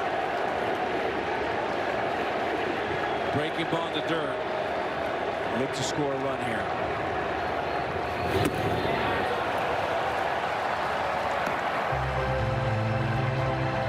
First 5 months of the season, Goldschmidt was on fire. September, he really cooled off. Hit .245 in the couple of games in October as well. Almost half slugging. And the OPS 716. 1-2. Ground ball at third. Bohm field steadies, fires. How about Wheeler as he works into and out of trouble? Well, Bryce Harper's going to lead off the 7th inning, and we'll be back after this message and a word from our ABC stations. A 1-0-0 lead with a 2-1 victory this afternoon. Mariners and the Blue Jays at 4, followed by the Padres Mets at 7:30 Eastern on ESPN, and the Phillies and the Cardinals at 8:30 Eastern, 7:30 Central on ESPN2. Plus, a full day of college football starts at noon Eastern, 11 a.m. Central, with the 118th Red River Showdown between the Longhorns and Sooners at the Cotton Bowl. And our Week 5 Monday Night Football matchup is between the Raiders and the Chiefs. New pitcher, Giovanni Gallegos. So Hicks got the final 2 outs of the 6th. And now Gallegos, you see his numbers. And Bryce Harper gets the bat against a right-handed pitcher.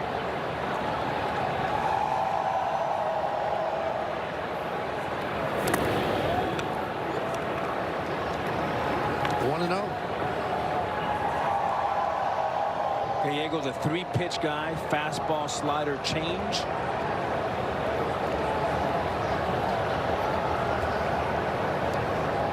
This week, he and the Cardinals agreed to a 2-year, $11 million extension. That one is hit hard, but right into the ship. Donovan in short right field gets Harper for the first out.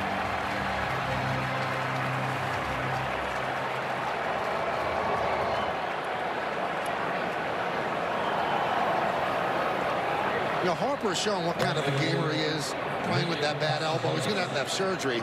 We asked Rob Thompson, does it affect him at the plate? He said no. Would it be tough for you if your elbow was barking like that? Well, it's not just the elbow, it's also the thumb. Yep. And Harper's the kind of guy that he's not going to tell anybody if he's feeling it. I can guarantee you, being in a situation, playing through injuries, that he is feeling something, this ill effect. And I would not be surprised if he comes back next year and has a monster year. He's just got to give you whatever he has left, and that's not much in the tank. And you got to feel good for him, because when the Phillies signed him, everything was on his back. Get us back to the postseason. Well, now that's done. They're in the postseason, and he's playing hurt to get them there. And as you said, next year he comes back healthy. I'm sure he'll put up MVP level numbers. 0-1 on Castellanos. Just a bit high, 1-1.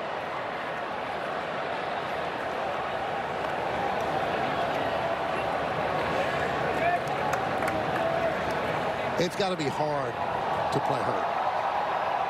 I mean, it's hard to play healthy. Especially a guy like Harper. He's so passionate. He plays so hard. He's such an explosive player, right? But he is a gamer, and he's out there, and it makes a difference. 50% of Bryce Harper is better than a lot of players at 100%. And I'll tell you who respects that: the managers, the coaches, and especially those guys around.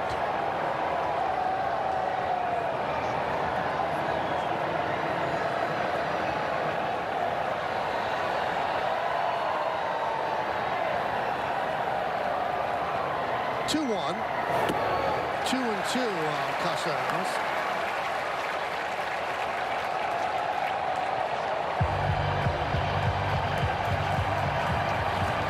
And Michael, this is what you're looking at as a hitter. It just gets tougher and tougher. When you say it's hard to see the ball, especially with spin, because you can't recognize the spin. The fastball's a little easier on the same plane, but these shadows makes it tougher and tougher to hit.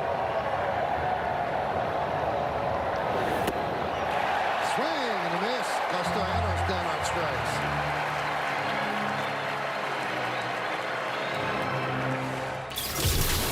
Bravo! You use the Quicksilver card from Capital One with no annual fee and unlimited 1.5% cash back on every purchase every way. That makes you the hero of every purchase. What's in your wallet? Here's Alec Bohm. 1 for 2, had a double leading out the 5th, but was stranded there. He's made a couple of nice plays at 3rd as well.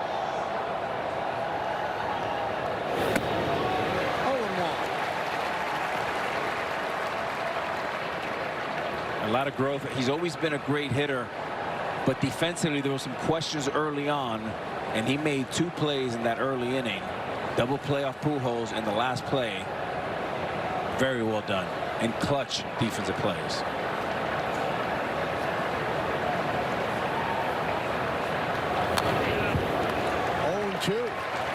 Now, we told you at the beginning of the game the pressure of a best of 3. And now you're in the 7th inning of a nothing game. So you ratchet the pressure up even more because you realize what these last couple of innings could mean. You're halfway home if you win this game. Each team with 2 hits. Each team have left 3 on base. 1 and 2. And Michael, you see a 162 game season. You see all the home runs, exit velocity, all of this. Today we've played 16 innings of baseball in both games. You have 3 runs combined. Runs at a premium in October. Today's another example of that. Yep, 2-1. The Guardians won game 1 against the Rays. So you've seen the best pitchers and you're going to get shut down. 1-2. Fly ball, shallow right. Root bar comes on to make the play. Phillies go down in order. Time for the stretch in St. Louis.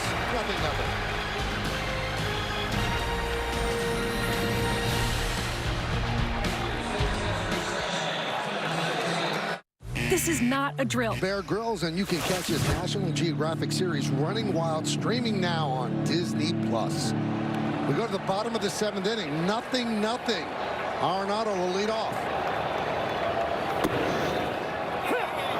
And he gets a low strike called against him. That was on the lower part of that strike zone that we have superimposed on the screen.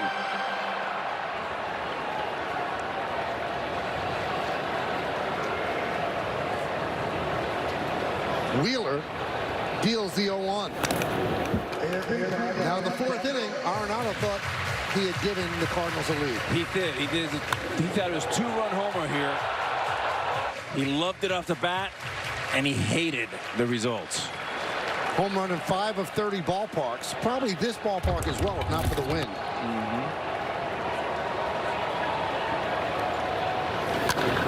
High fly ball. Veerling. We've seen a lot of action out there. He'll put it away for the first out of the 7th.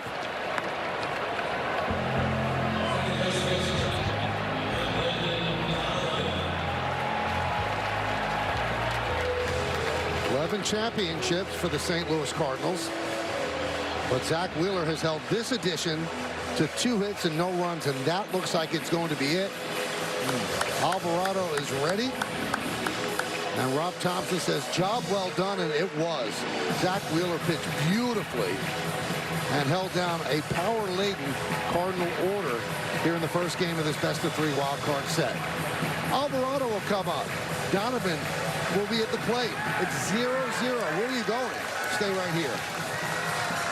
Your ace, and that's exactly what Wheeler did. 6 in the 3rd innings, 2 hits. He threw 96 pitches, 1 walk, and 4 strikeouts. He was outstanding. Really was outstanding. This guy's been outstanding as well. Jose Alvarado. He's a little different than the Alvarado we knew maybe last year. Yeah, throwing a lot more strikes. Maybe the hottest pitcher in the National League. 100, 101 with a 95-mile-an-hour cutter, and that dominates righties. Since August 26, 13 2/3 scoreless innings, and he'll face Donovan with 1 out in the 7th. 1-0.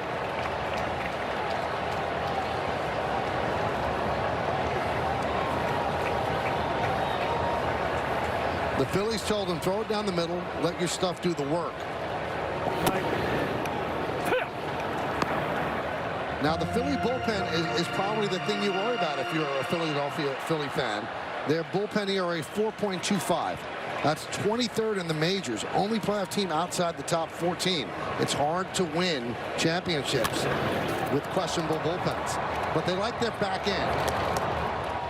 As Donovan. Well, Michael, in a short series, you have a 1-2 punch in the front end. with Wheeler and Nola. And in the back end, you like your last two with Eflin and this young man. So if the Phillies can get limped out of the first two, they did already with Wheeler, they have a chance to have a 1-2 punch here in St. Louis. Now, how important is reliever ERA? Teams with the top 7 reliever ERAs made the playoffs this year, and 9 of the top 11. The Cardinals are 11th at 3.61.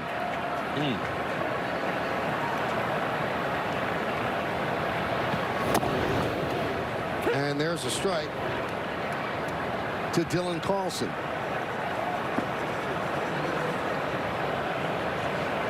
Carlson is 0 for 2. Hoskins in at first on the grass, wide of the bag.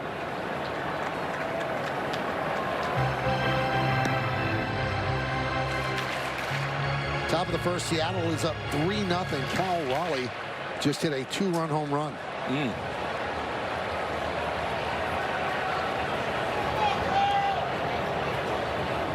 And that game is on ESPN. Hey, what a game. What a day if you're a baseball fan to sit home and watch these 4 incredible games.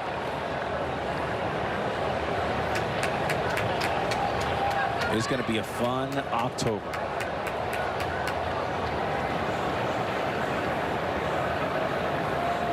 Two outs, nobody on. 2-1 count on Carlson. Grounded foul.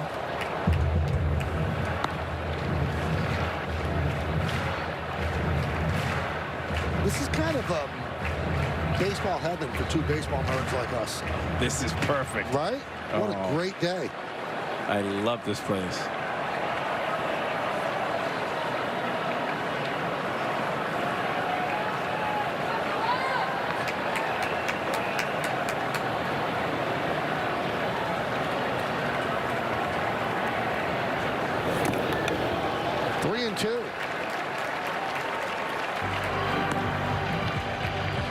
Talking to Alvarado with Alex before the game, and he's a huge man. Huge. Wow.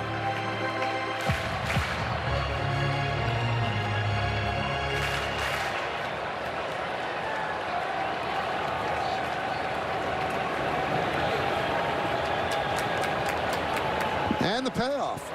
Walk him. So a 2-out walk. And they're going to call Dickerson back. They're going to send up a pinch hitter.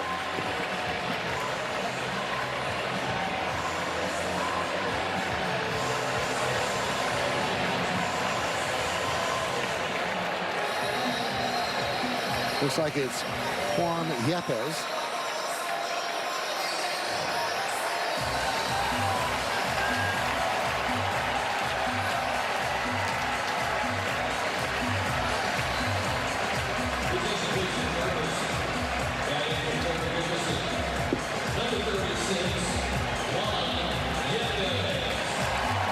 So Dickerson was 0 for 2. He struck out and the fly ball to left.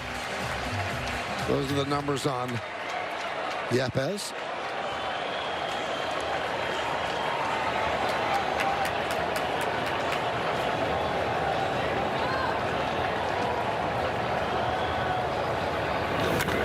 High drive, left field, going back. Schwarber looking up.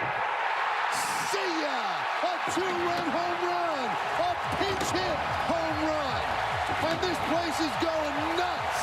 2-0 Cards.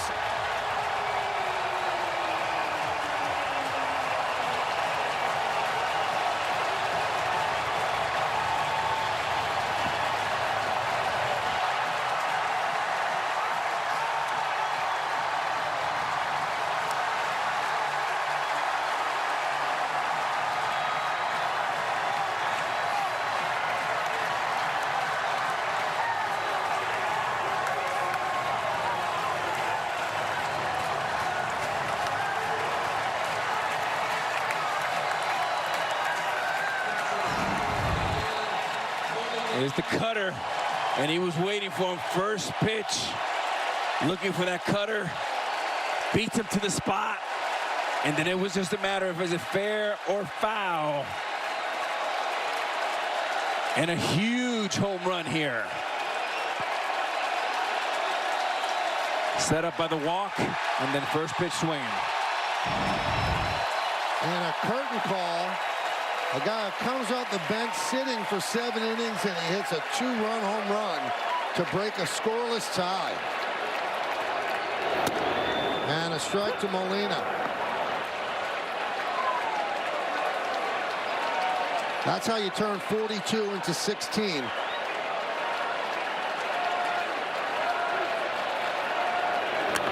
Ground it to third.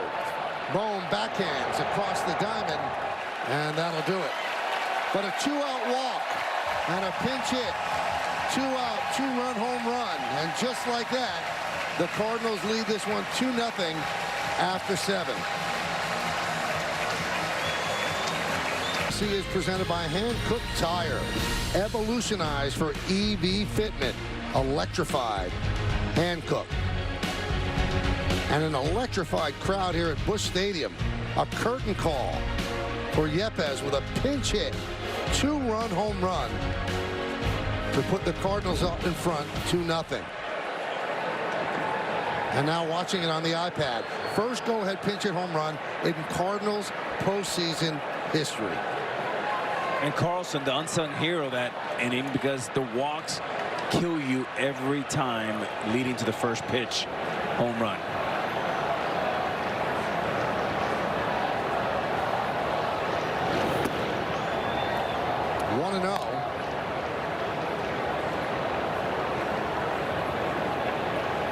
Gallegos still in there.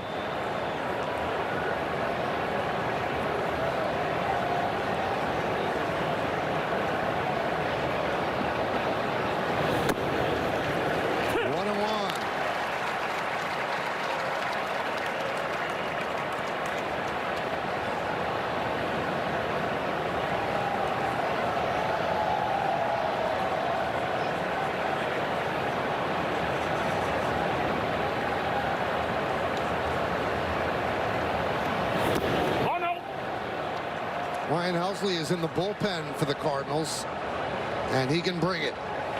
Throws as hard as anyone in the game. And this might be a game that he may go 4 or 5 outs. You said it earlier, Michael, the winner of game 1 wins about 70% of these series. Game 1 is the most important one. Line drive, left field, one away. Let's go to Nicole Briscoe in the studio. Nicole? Rogers Center, because of Cal Raleigh hit the biggest home run of his career to get the Mariners into the postseason, and this is to get the Mariners with a 3-0 lead, bottom of the first, north of the border. 2-0. Guerrero takes a strike. Robbie Ray told me, because you know everyone's playing video games, he's like, when I'm playing MLB The Show and you can create a pitcher, he's like, it's Castillo. Like, right. Here's Stott against Gallegos. Now they want to have Gallegos get these 3 outs. They would prefer not to go to the bullpen for 5 outs from their closer, because all of these games are interconnected. You use Helsley for 5 outs, he might not be as effective tomorrow. And on top of that, agreed, Michael, they also are probably going to have 1, 2, and 3 in the lineup for Philly.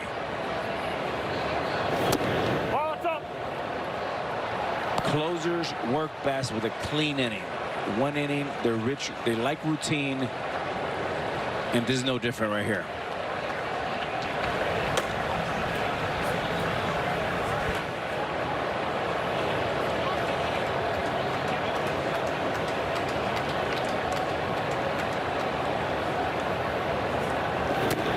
Well, the Cardinals have tightened up their defense. They bring in DeYoung to play short. Nootbaar moves from right to left. DeLuzio comes in and plays center, and Carlson moves from center to right.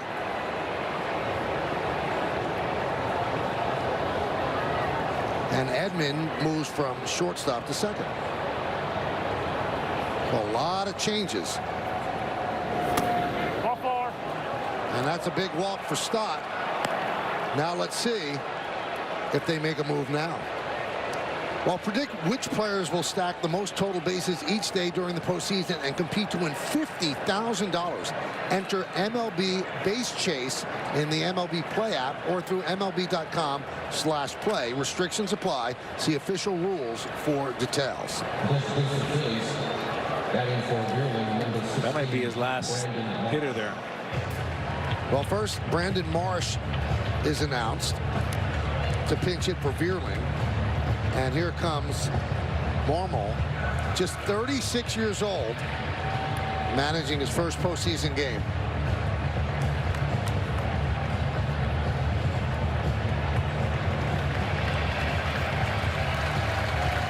So Gallegos got 4 outs and then gave up to Walker Stott.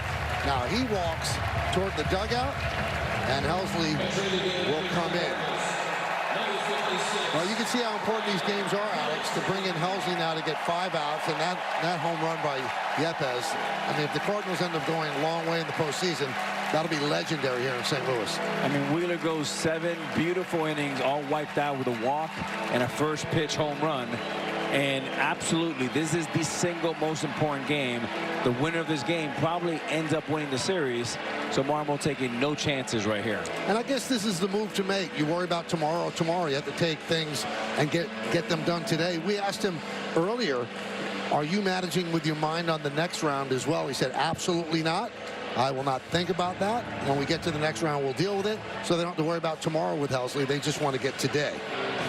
And that is the right approach, the only approach. He said, I'm all in on every game starting right here at game 1, and he's showing that right now. All right, Alex, let's take a look at today's moment to remember, brought to you by the Wells Fargo Active Cash credit card. I wonder what it is.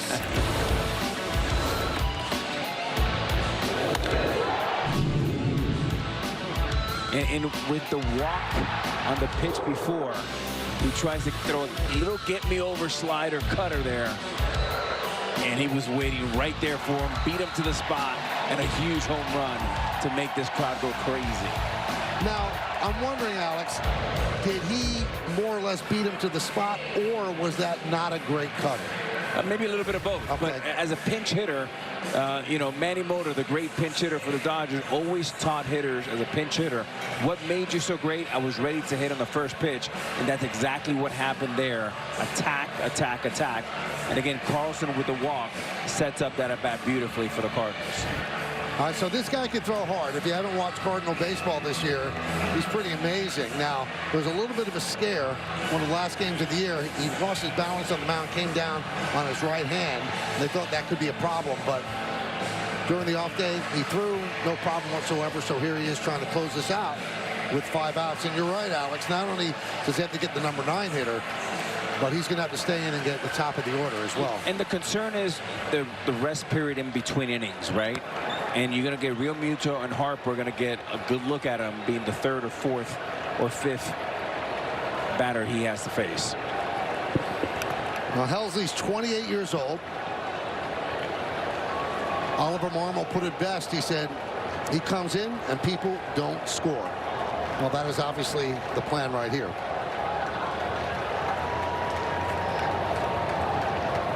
So here's Marsh pinch hitting for Vierling.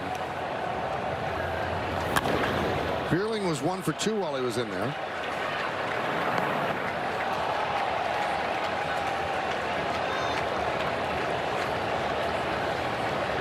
So it's 2-0 St. Louis. Top of the 8th inning here at Busch Stadium. Stotts at first, held there by Goldschmidt.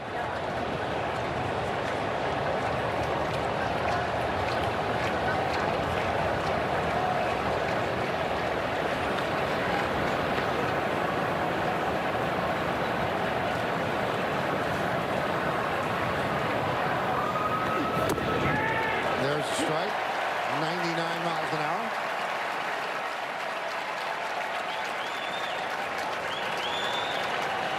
It was Tuesday against the Pirates. He caught a line drive and used his hands to brace himself while dodging a broken bat. And in that moment, he jammed his right middle finger, but he is obviously okay.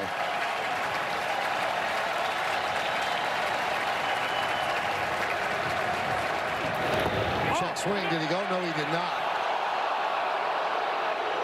That's got to be so hard. You're gearing up for 100 miles an hour, and then you get an 86-mile-an-hour curveball. I mean, you have to cheat to get to that baseball, and a nice job of holding up there.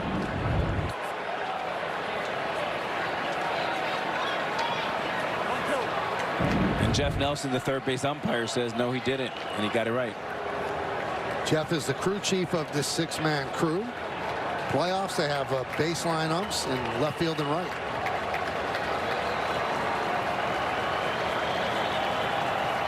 One, two. Tried to go back to a curve and just missed. 2-2.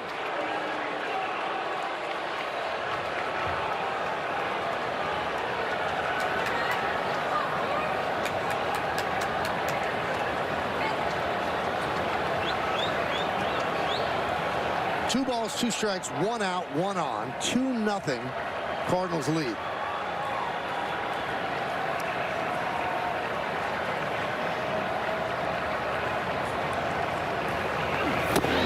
Checked it again, but that was 102 miles an hour. Not much time to make a decision. 3-2.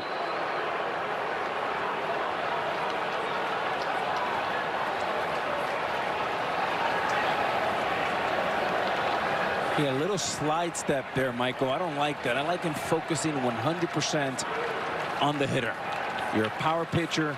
Take your time and throw it through Molina. 3-2. Strike three. Marsh down looking. He was ready to toss the bat away and take first base, hoping it was ball 4. It was not.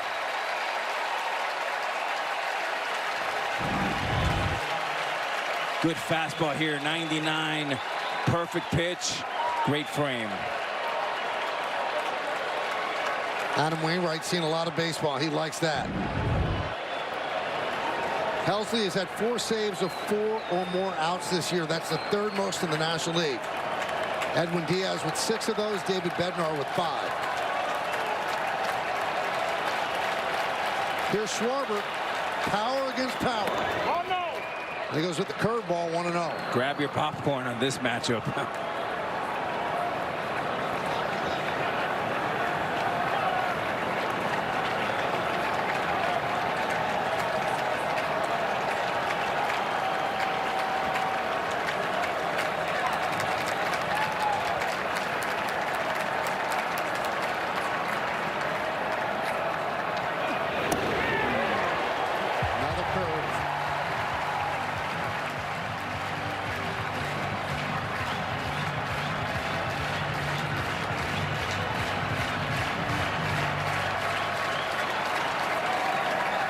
Three infielders on the right side for Schwarber.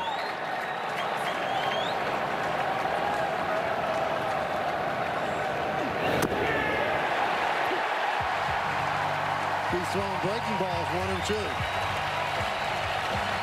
If he's going to get the breaking ball over, it almost borders into unfair. Yeah. And that has Yadi Molina's handprint all over it. Pitching backwards. Here we go for the fastball, top of the zone here.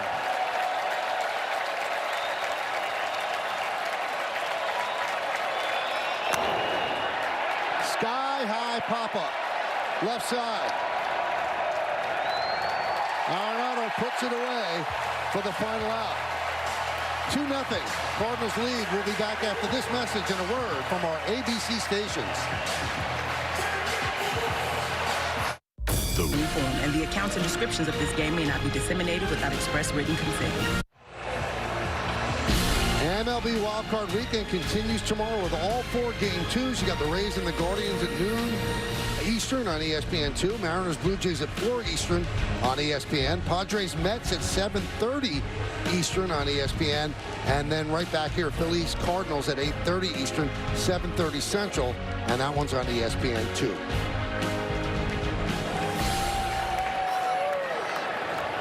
Well, at this point, the crowd here in St. Louis is thrilled. They're up 2-0 as we go to the bottom of the 8th inning. And David Robertson will come on. And there's a strike.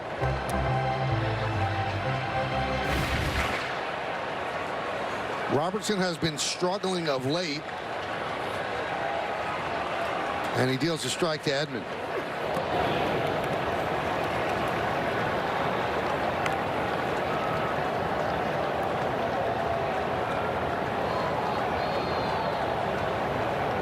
Struggled in September, but the last 2 weeks he seemed like he's getting back to what he's used to doing.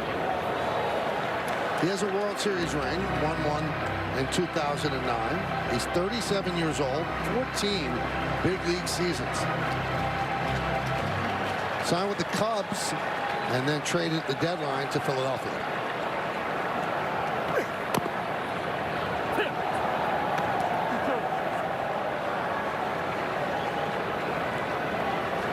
The thing that makes Robertson so tough is he has the longest stride in the game. So he's right on top of you when he delivers the pitch. 3-2. And one of the most flexible guys I've ever played with. He's like a gymnast. Cutting fastball, curveball. Strike 3. Edman down looking. Have you ever wondered what players say on the field? Want to see celebrities try to hit a fastball? Are you interested in baseball culture in Latin America? Check out MLB Originals at MLB.com/originals.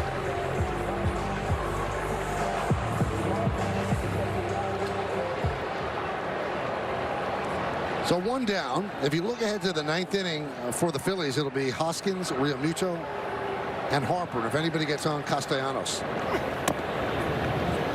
And a strike to Nootbaar.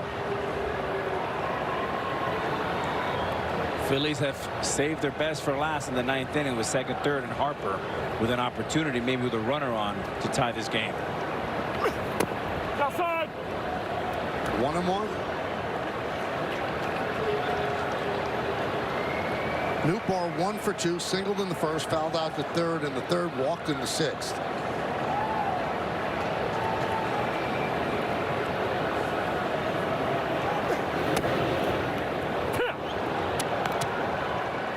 One and 2.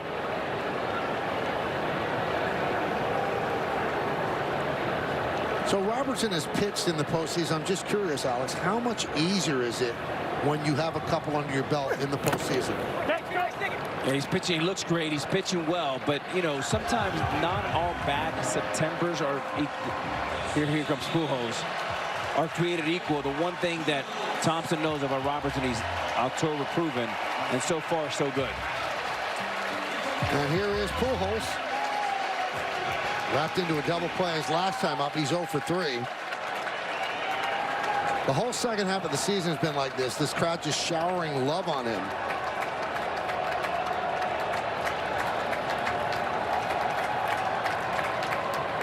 You know, his story arc is interesting. He left as a free agent to sign with the Angels. He loved playing here. Won a couple of championships here. But the Angels made him an offer that he couldn't refuse. 10-year deal. He actually ended up with the Dodgers and signed late here with St. Louis, saying that this was going to be it. Started slowly in the first half, and something clicked at the All-Star game, where he's been as good a hitter as anybody in the game, even at the age of 42.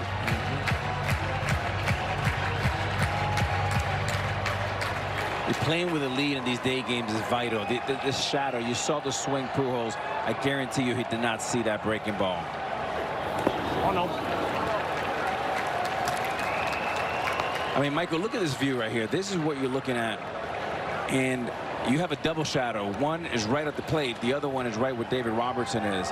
And with a guy with such a good breaking ball, the way he spins it, almost impossible for Pujols to see a breaking ball. 1-2. And just when that pitch was delivered, the sun went in and the shadow went away.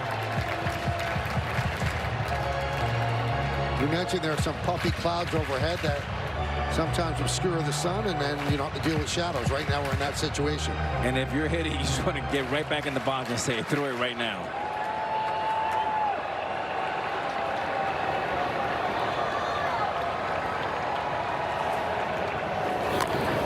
Right back to Robertson. So the veteran right-hander comes in and works a 1-2-3 inning. Do the Phillies have a rally in their bones? Stick around and find out.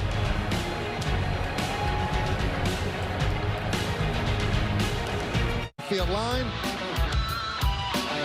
And it made it 2-0. And the first pitch to Hoskins is a strike. He knew it. He just wondered whether or not it was going to stay fair. And then a little bat flip just for the exclamation point.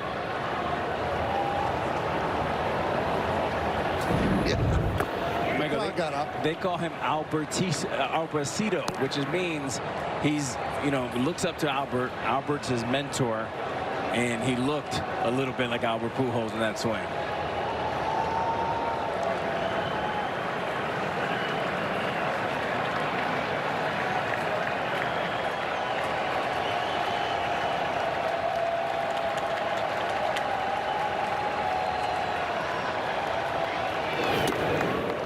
Now those shadows are back. That can't be too fun. 2-1 on Hoskins.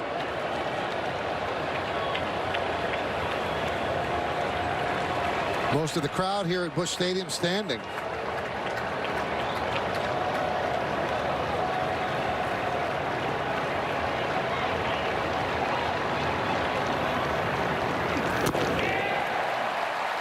miles an hour, a little late. 2-2.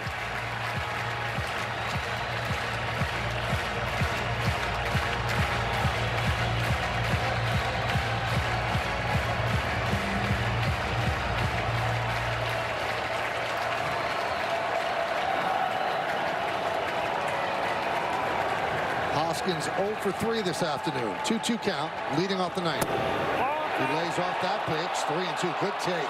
Great take. Wow.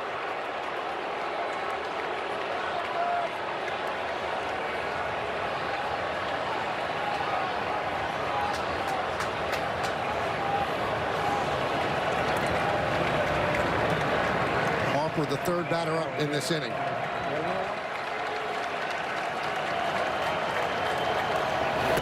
Could not hold up on the slider. Down goes Hoskins, one away.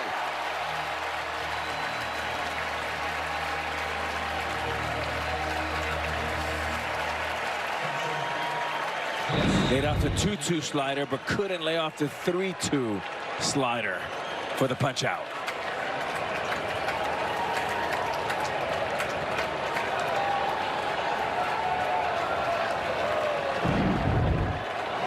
Game 2 tomorrow night. Aaron Nola against Miles Michaelis. Here's Real Muto. 1-0.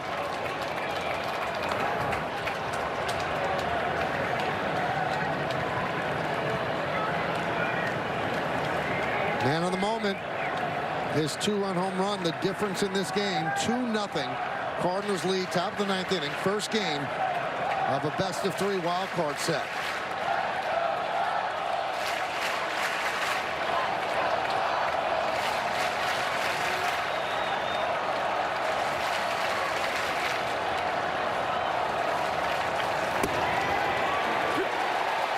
Not only do you have shadows, but above the grandstand, you've got flags as well. So you've got shadows that are moving in front of your eye line as well.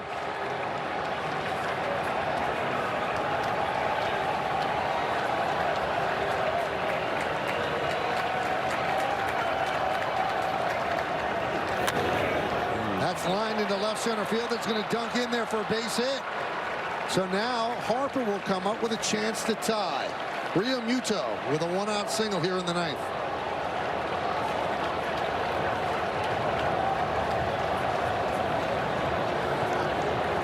Designated hitter, Bryce Harper.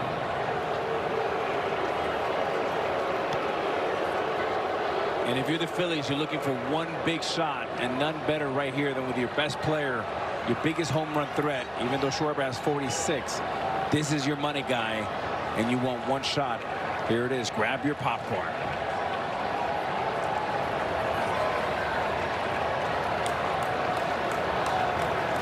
$18 homers in an injury-shortened season for him. And fortunate for him, the shadows now have gone away for this at-bat. 1-0.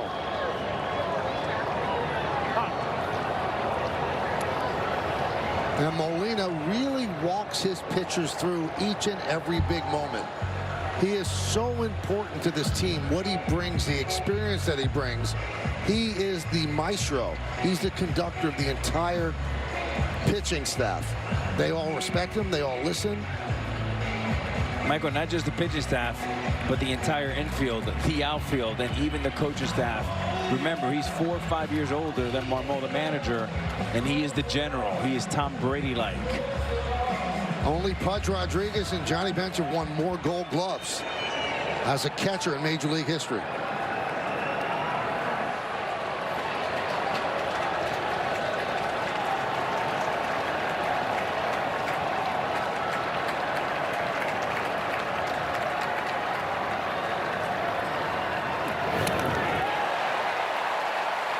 Swings to a curveball, 1-1.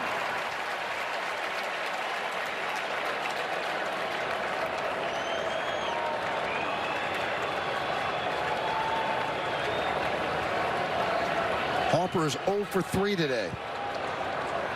Fly ball to center, strikeout, ground ball to second. Rio Muto held at first by Goldschmidt. 1 man out, 9th inning.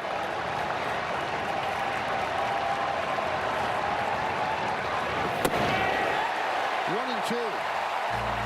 You know, Michael, earlier I said he was in between. For the fans at home, what that means is he's late on the fastball, he's early on the breaking balls. If you're Bryce Harper, pick one and let it eat. Would you guess here then?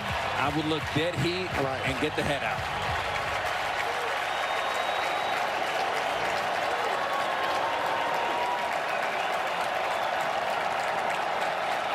The 1-2. 101 miles an hour outside, 2-2.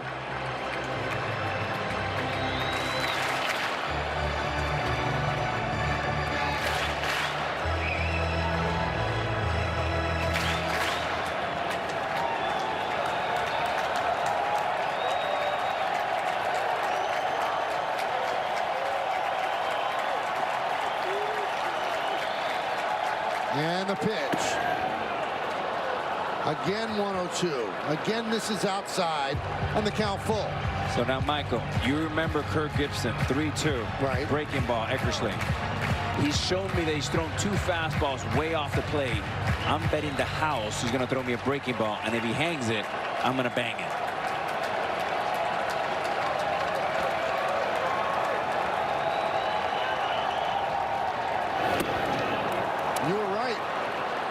Threw him a breaking ball, and it's low and inside, and that put the tying runners on base now, and that'll bring up Castellanos. He was very careful with Harper. And you have to be, and he's such a professional hitter. Even here it is. Goes fastball away. Breaking ball, 1-1. Late on that. Show me pitch. Show me pitch. Telling me that 3-2 will be a breaking ball, and it is. Great thinking by Harper, and great job passing the baton to Castellanos. Pitching coach Mike Maddox having a word with Helsley.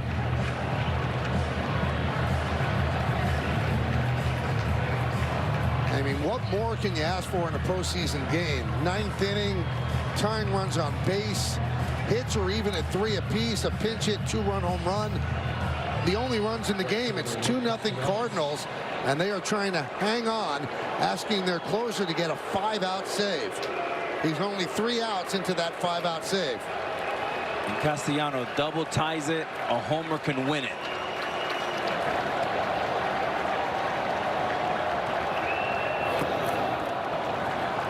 One 1-0. And we talked about this, Michael, the previous inning. It's not easy to go out 4 and 5 pitches, especially if you're dealing with some type of injury. If you're a closer, 3 innings, 3 clean outs is the best part for you. Rio Muto, good speed at second. Harper's at first. Phillies trying to rally here in the 9th. Inside, 2-0.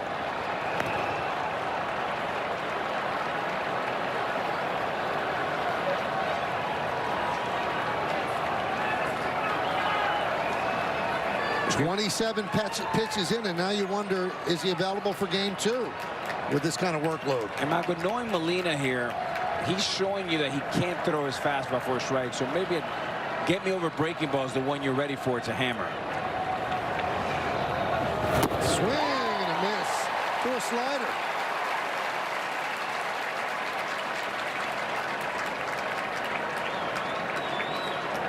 When a guy can't get his fastball over, you'll often see the catcher go for the breaking ball because it slows down the mechanics, gets you back into sync. Let's see if they go back to the fastball here.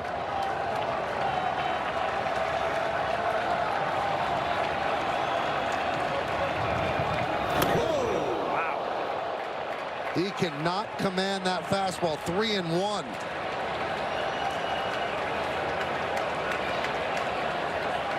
Now, Castellanos chases more than any hitter in the major leagues.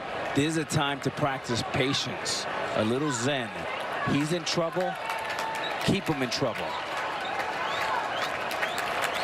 You still looking breaking ball here? I'm looking breaking ball up in the zone.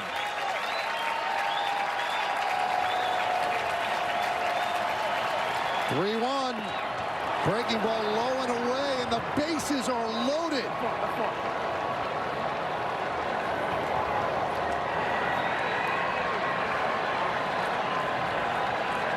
How about this for drama?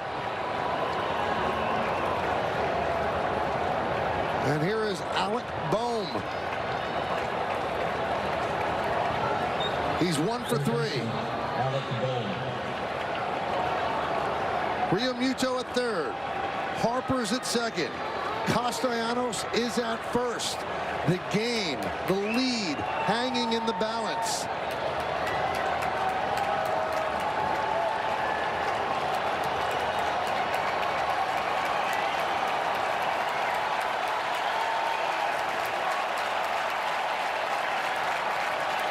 And the pitch.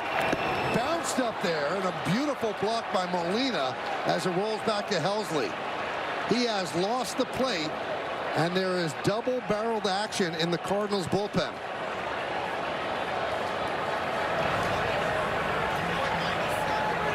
Flaherty and Palante.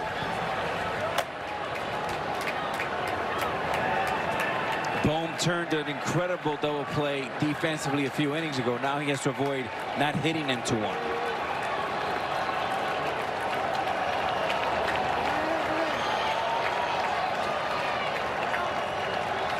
Low 1-0.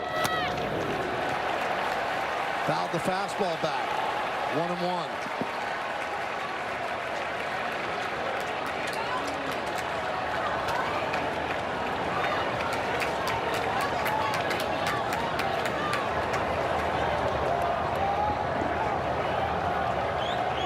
Nail-biting time in St. Louis.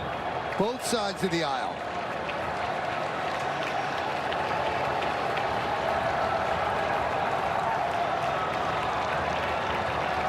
The 1-1.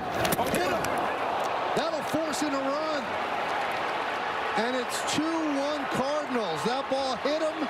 Scoring is Realmuto. And the bases remain loaded.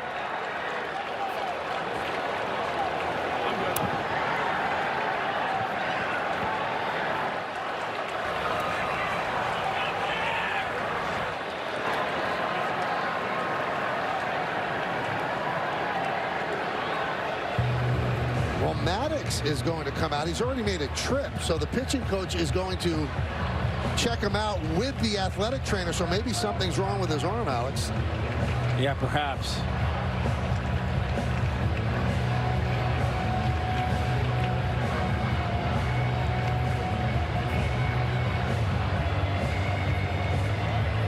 .23 pitches this inning. High stress, high leverage pitches as well.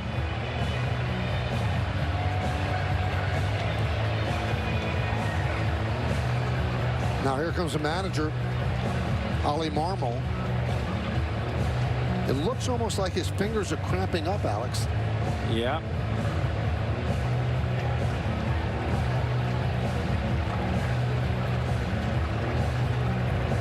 I mean, if there's any question, he has to come out of the game.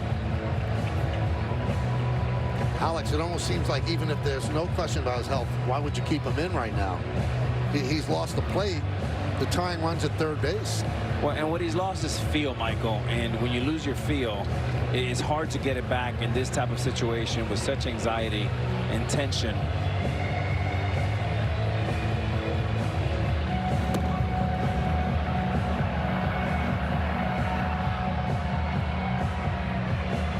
And that's it for him, and that's the wise move. Yeah, absolutely. So Helsley is allowed 1 run in the ninth. Couple of walks, a hit batter. It's 2-1 St. Louis. Come on back.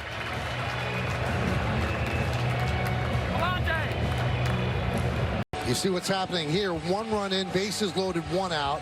2-3-0 for the Cardinals, 1-3-0 for the Phillies. And the Cardinals, when they have a lead of 2 runs going into the 9th inning in the postseason, their record's pretty good. 93-0 when they lead by 2 or more runs after the 8th inning. Well, they are going to allow Palante to get as much as he needs on the mound because he's coming in for an injured player. Now, remember what we told you earlier, that Helsley had a scare Tuesday against the Pirates, caught a line drive, used his hands to brace himself while dodging a broken bat, jammed his right middle finger. Maybe that's what they were looking at as well. So here we go. Harper's at third, Castellanos at second, and Bohm is at first. Infield is playing halfway. A ball hit hard, they go for 2. If it's a chopper, they'll come home to Molina for the force. Here's a veteran, Segura, playing in his first postseason game. Inside. Edmundo Sosa is pinch running for Bohm at first base.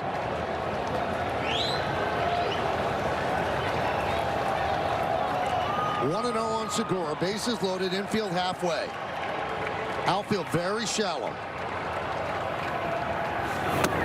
There's a strike. Palante, 24 years old, made his major league debut on April 10th. Also made 10 starts this year. Now working out of the pen. Big spot here. The 1-1. Inside. 2-1. There's no place to put Segura.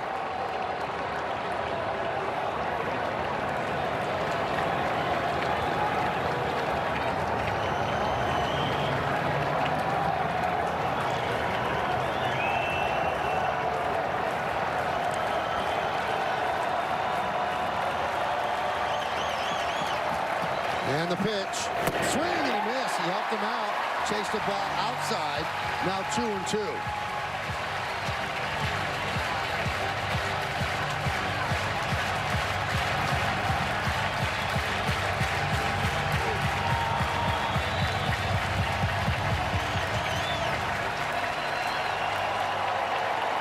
Bases loaded, 1 out.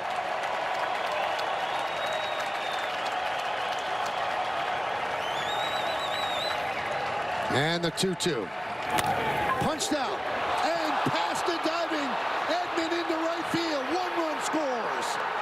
2 runs score, and the Phillies have come all the way back, and they take a 3-2 lead on the clutch 2 outs, 2-run single by Segura. It is 3-2 Phillies.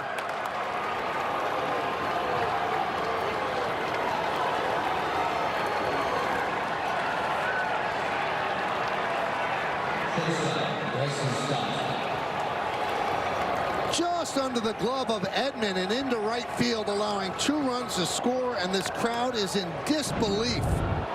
Contact is king in October, and a great pitch, even better hitting, putting the ball in play. Ground balls with eyes, 2 ribbies, and going first to third, and still set up to tack on runs. Infield about halfway, short and second. A little closer than that, and there's a strike to stop.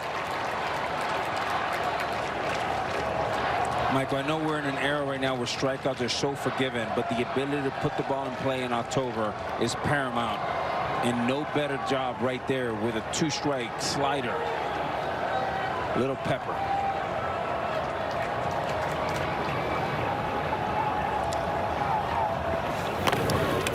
And that was a little bit of a safety squeeze, but it was fouled back. So the runner wasn't going with the pitch, but once contact was made, Sosa darted from third.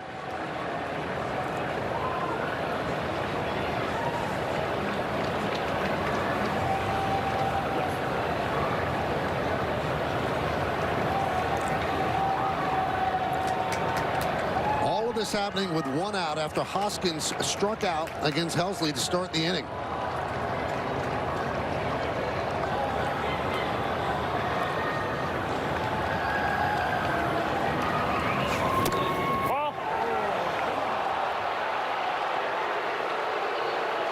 Cardinals wanted that one, 1-2.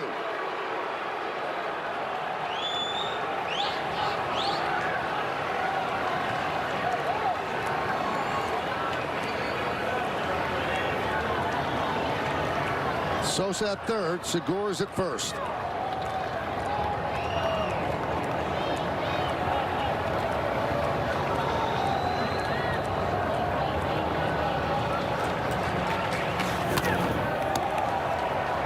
And Michael, if you're the Phillies here, you want to tack on run here, maybe 1 or 2 more. Remember, Eflin only has 1 career save. It's not like he's Mariano Rivera out there. He's still new at this. So if you're the Phillies, add on.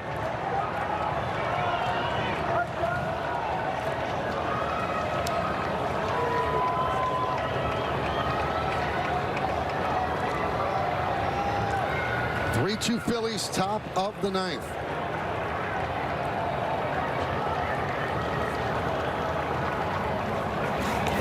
Ground ball and a nice stab by Goldschmidt. He's coming home and he's safe. Sliding in is Sosa ahead of the tag, and it is 4-2 Phils.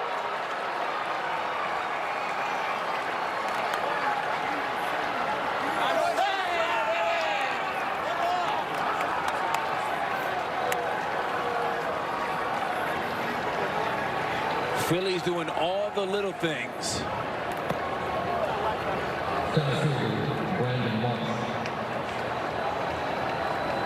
Base hits, walking, hit by pitch, and a great break from Sosa. Great base running, good play all the way around, and just beats the throw.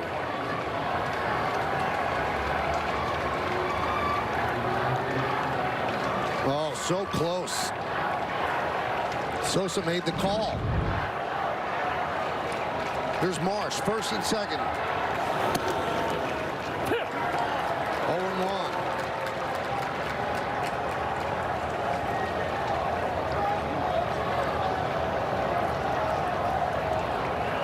Marsh pinch hit in the 8th and struck out looking. That was the first batter that Helsley faced.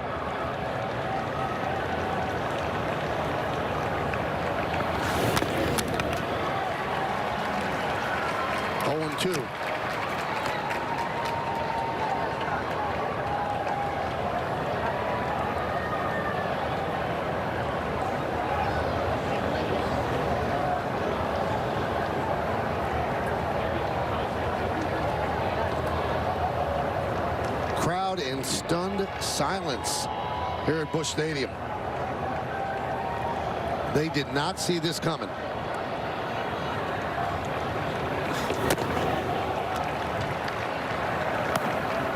One and two. Helsley has been so good all year.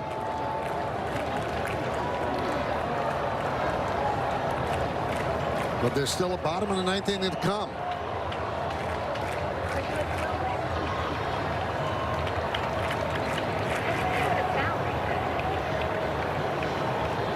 One-two. Bounce up there.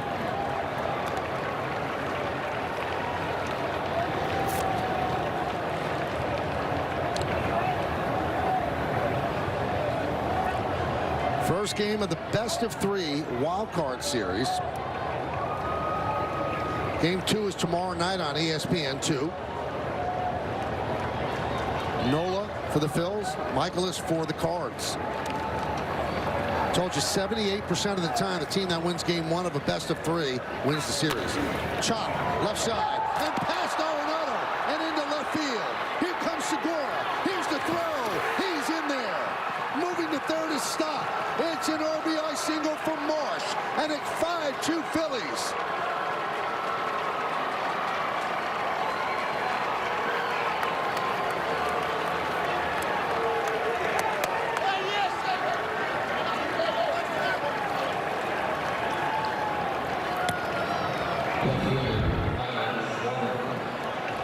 It's been unbelievable. I mean, they haven't hit the ball hard once, but they're finding the holes, they're running the bases. Tough at bats, and they've been resilient all year. And 1 inning, the fans are stunned here in St. Louis. Well, not much faith in the bottom of the 9th as they are heading for the exits. Here's Schwarber, the 9th batter to come to the plate.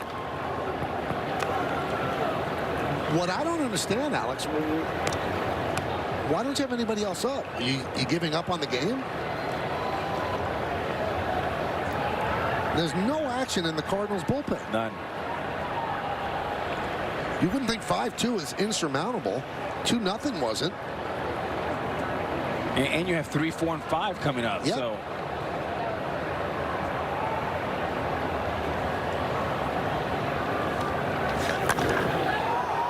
high fly ball. That'll get a run in. DeLuzio makes the catch. Tagging and scoring is Stott. It's a sac fly for Schwarber, and it's 6-2 Phillies.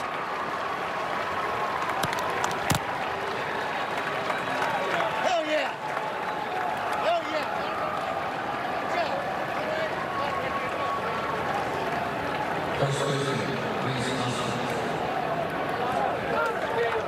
I mean, here's what's not happening. Nobody's striking out, Michael. These guys are putting the ball in play. Cardinals' 3 Gold Glovers had a chance to make a play. None of them did. And you need a little luck, but with contact comes some luck. Well, that'll bring up Hoskins. He started all this with a strikeout. 10th batter to come to the plate.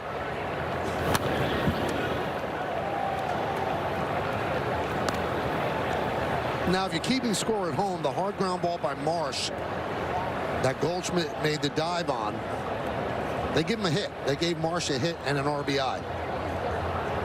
Generous scoring. You would think it was a fielder's choice. Yeah, all you got to do is just step on the bag. Yep.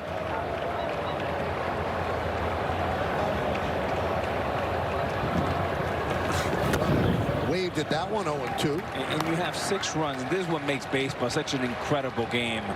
The hardest hit ball this entire inning, 88 miles an hour. 6 runs. That's baseball.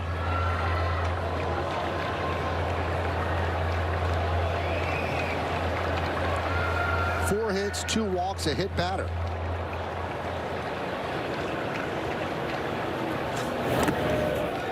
One and 2.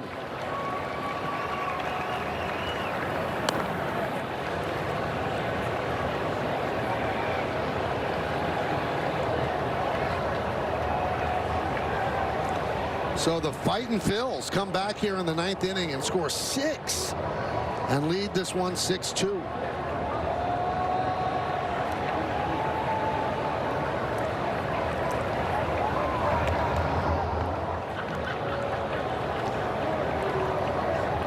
So you're saying, Alex, 9th inning, not an exit velo in it?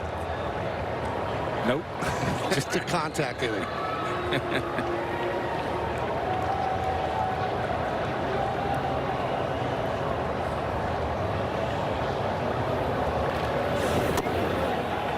2-2.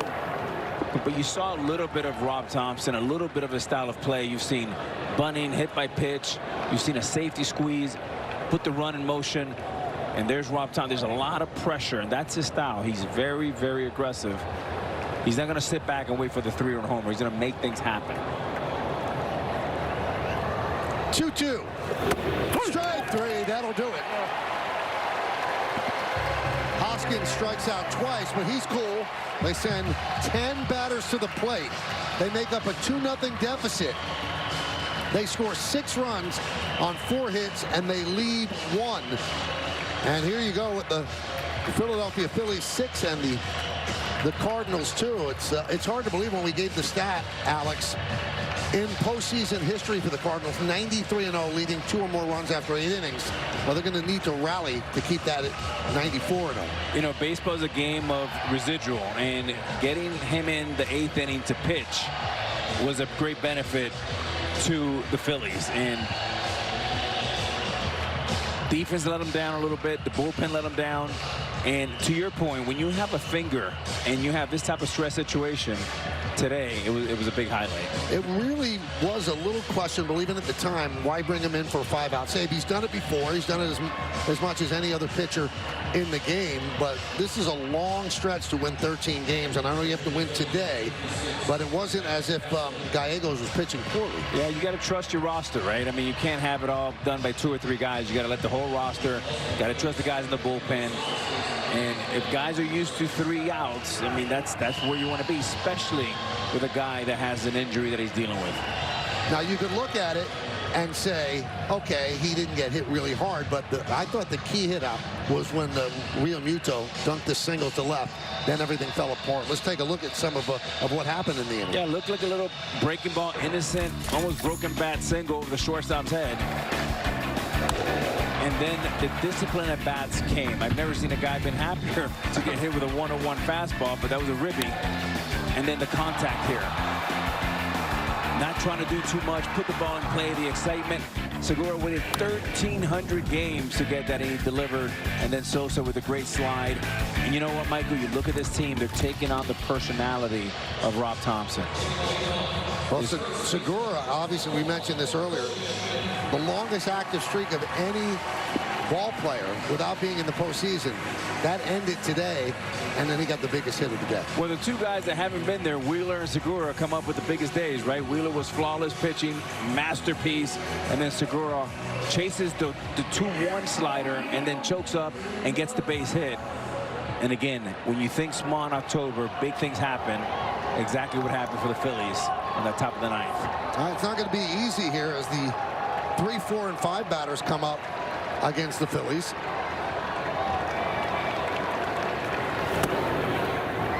And there's a strike from Eflin. Eflin's a starter by trade. Obviously, his knee issues put him on the shelf a while. Then when he comes back, that one is a drive to left field. Schwarber right there to retire Goldschmidt. And simply put, Alex, they didn't have enough time to build him back to a starter. He also has the right mindset. He's fearless out there, and he might be closing in the postseason. He's trying to do it right here. Well, Rob Thompson said he has a perfect personality for it. Nothing gets to him. He's a big game pitcher. And you know what? If he's the right guy, there's the right inning. That's a good combination here for the Phillies. Here is Arenado. He's 0 for 3. Jumps on the first pitch and fouls it back and out of play. We had so much happen in that 9th inning that a ball got by Arenado. I mean, it was kind of shocking. He makes that play most of the time. He's that great of a third baseman. Exactly, but when you start grinding at bats, you get a flare, you get a walk, base hit, get hit by a pitch. All of a sudden, even Gold Glovers, they get a little on their heels, a little bit passive, and you get one by them.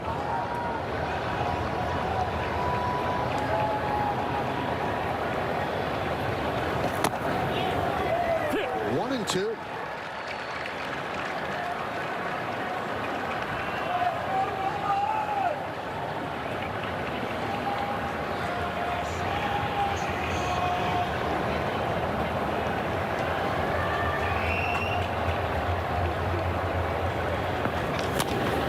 Served out to right field. Castellanos on the run. That's going to dunk in for a base hit.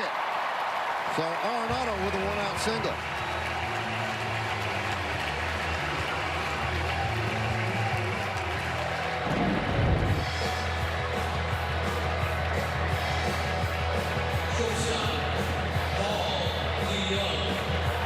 You know, we talk about Segura's playoff debut and how he got one of the biggest hits of the game. It's a thing for the Phillies. Roy Halladay threw a no-hitter in his playoff debut in 2010 against Cincinnati 12 years ago yesterday. Wow. Here's Paul DeYoung, and there's a strike.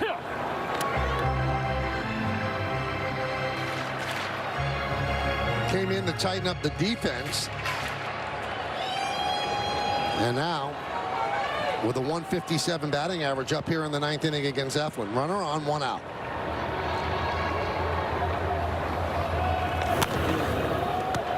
Oh, 2.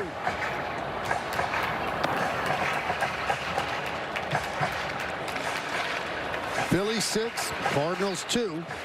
First game of the best-of-3 wild-card series. All 3 games here in St. Louis at Busch Stadium.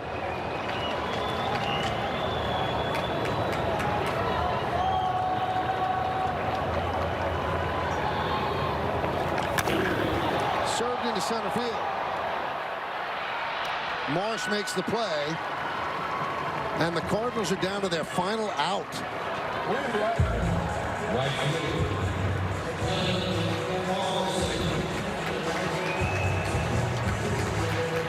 Well, no fault of Jose Quintana. He pitched beautifully. Then Jordan Hicks came in, Giovanni Gallegos, and when they got to Helsley and it got to the 9th inning, it kind of unraveled. Michael, this is like chess, though. I mean, there's a residual when you pull Quintana a little bit early, right? And this is the tendency in today's game. Sometimes, I mean, he didn't sweat through 75 pitches. And sometimes you like to see these pitchers go out there a little bit longer, especially when they're rolling.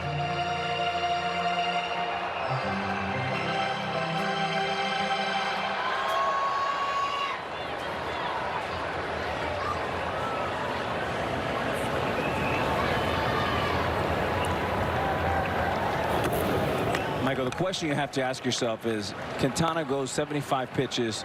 He hasn't broken a sweat. Do you ask him to pitch another 5, 10, 12 pitches? Isn't that easier to asking your closer, who's a little bit hurt, to give you five outs? And those are the questions you got to go back and forth and think about.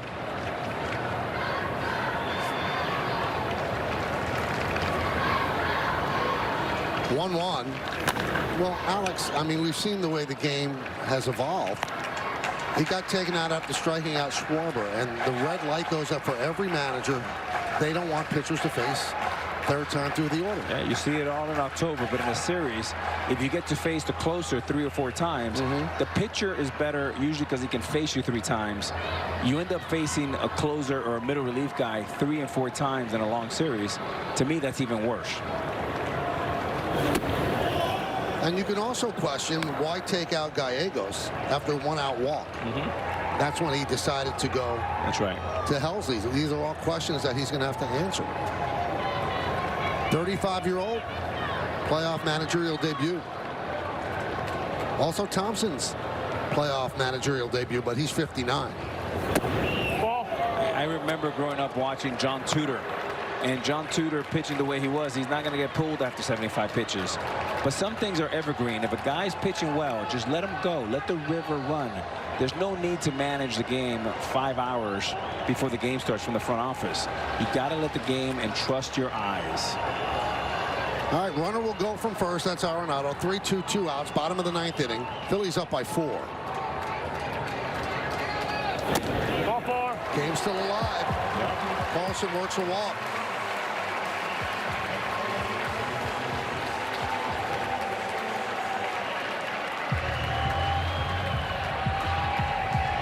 And on ESPN, the Mariners lead the Blue Jays 3-0. That's in the top of the 5th inning.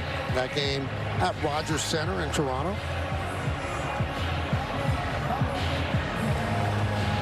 And if you haven't had enough baseball, then you have the Mets and the Padres from Citi Field tonight. I'll be watching every pitch. Well, Cotham, the pitching coach, comes out. Talk with Eflin.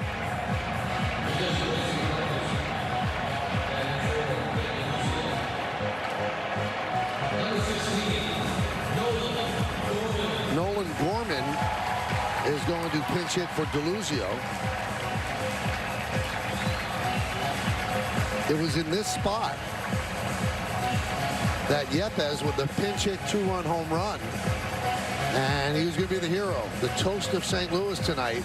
But now that's forgotten. It's a nice moment, but it's forgotten if they don't come back.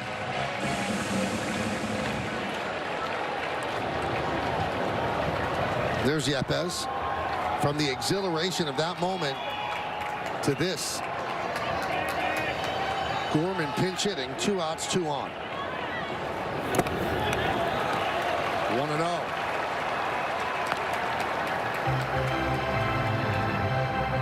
There's 27 outs. None harder than the last 3.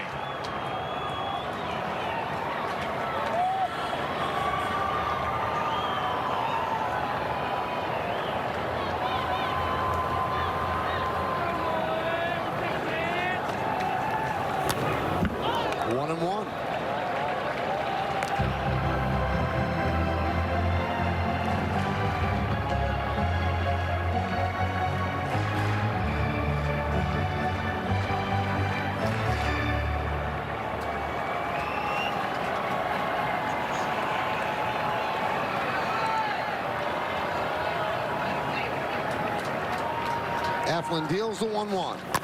It's shortly and through for a base hit. Arenado rounds third. He will score. It's a pinch hit RBI single for Gorman, and the Cardinals are still alive.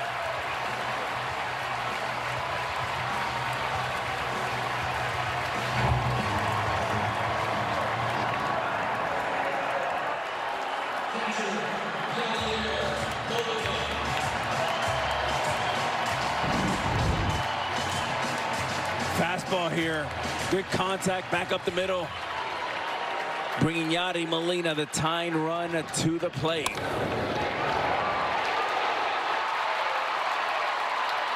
Good matchup here for Molina. Molina takes a strike. You want drama? You got it. His final season, surefire, Hall of Famer. And now he has a chance to keep this game alive. And with one swing, tie the game. First and second, 2 outs. Molina 0 for 3. He has 5 home runs on the season. The 0-1. 0-2. Cardinals down to their final strike.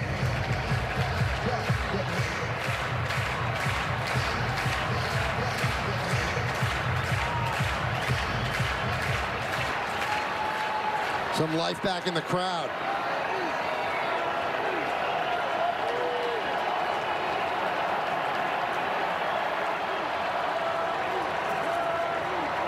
And Eflin deals. Just missed.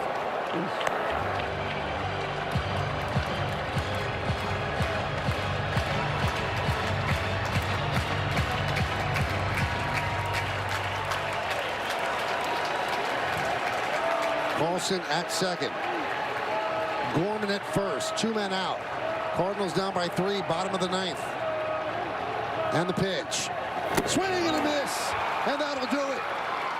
The Phillies beat the Cardinals 6-3 to take a 1-0 lead in this best-of-3 wild card series. And what a 9th inning.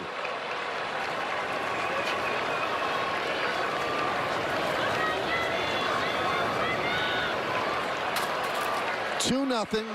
We gave you the stat, 93-0 in the history of Cardinal baseball going into the 9th. And the Phillies said, no, not this afternoon. They score a 6 spot to win it. Spectacular, gritty comeback. Not the fancy way, but the old-fashioned way. They earned it. Base hits, walks, getting hit by pitch, taking the extra base, attempting a sacrifice. And this one 11 years to the day, the last time they were in the postseason. And they get the victory against a team that they played 11 years to the day.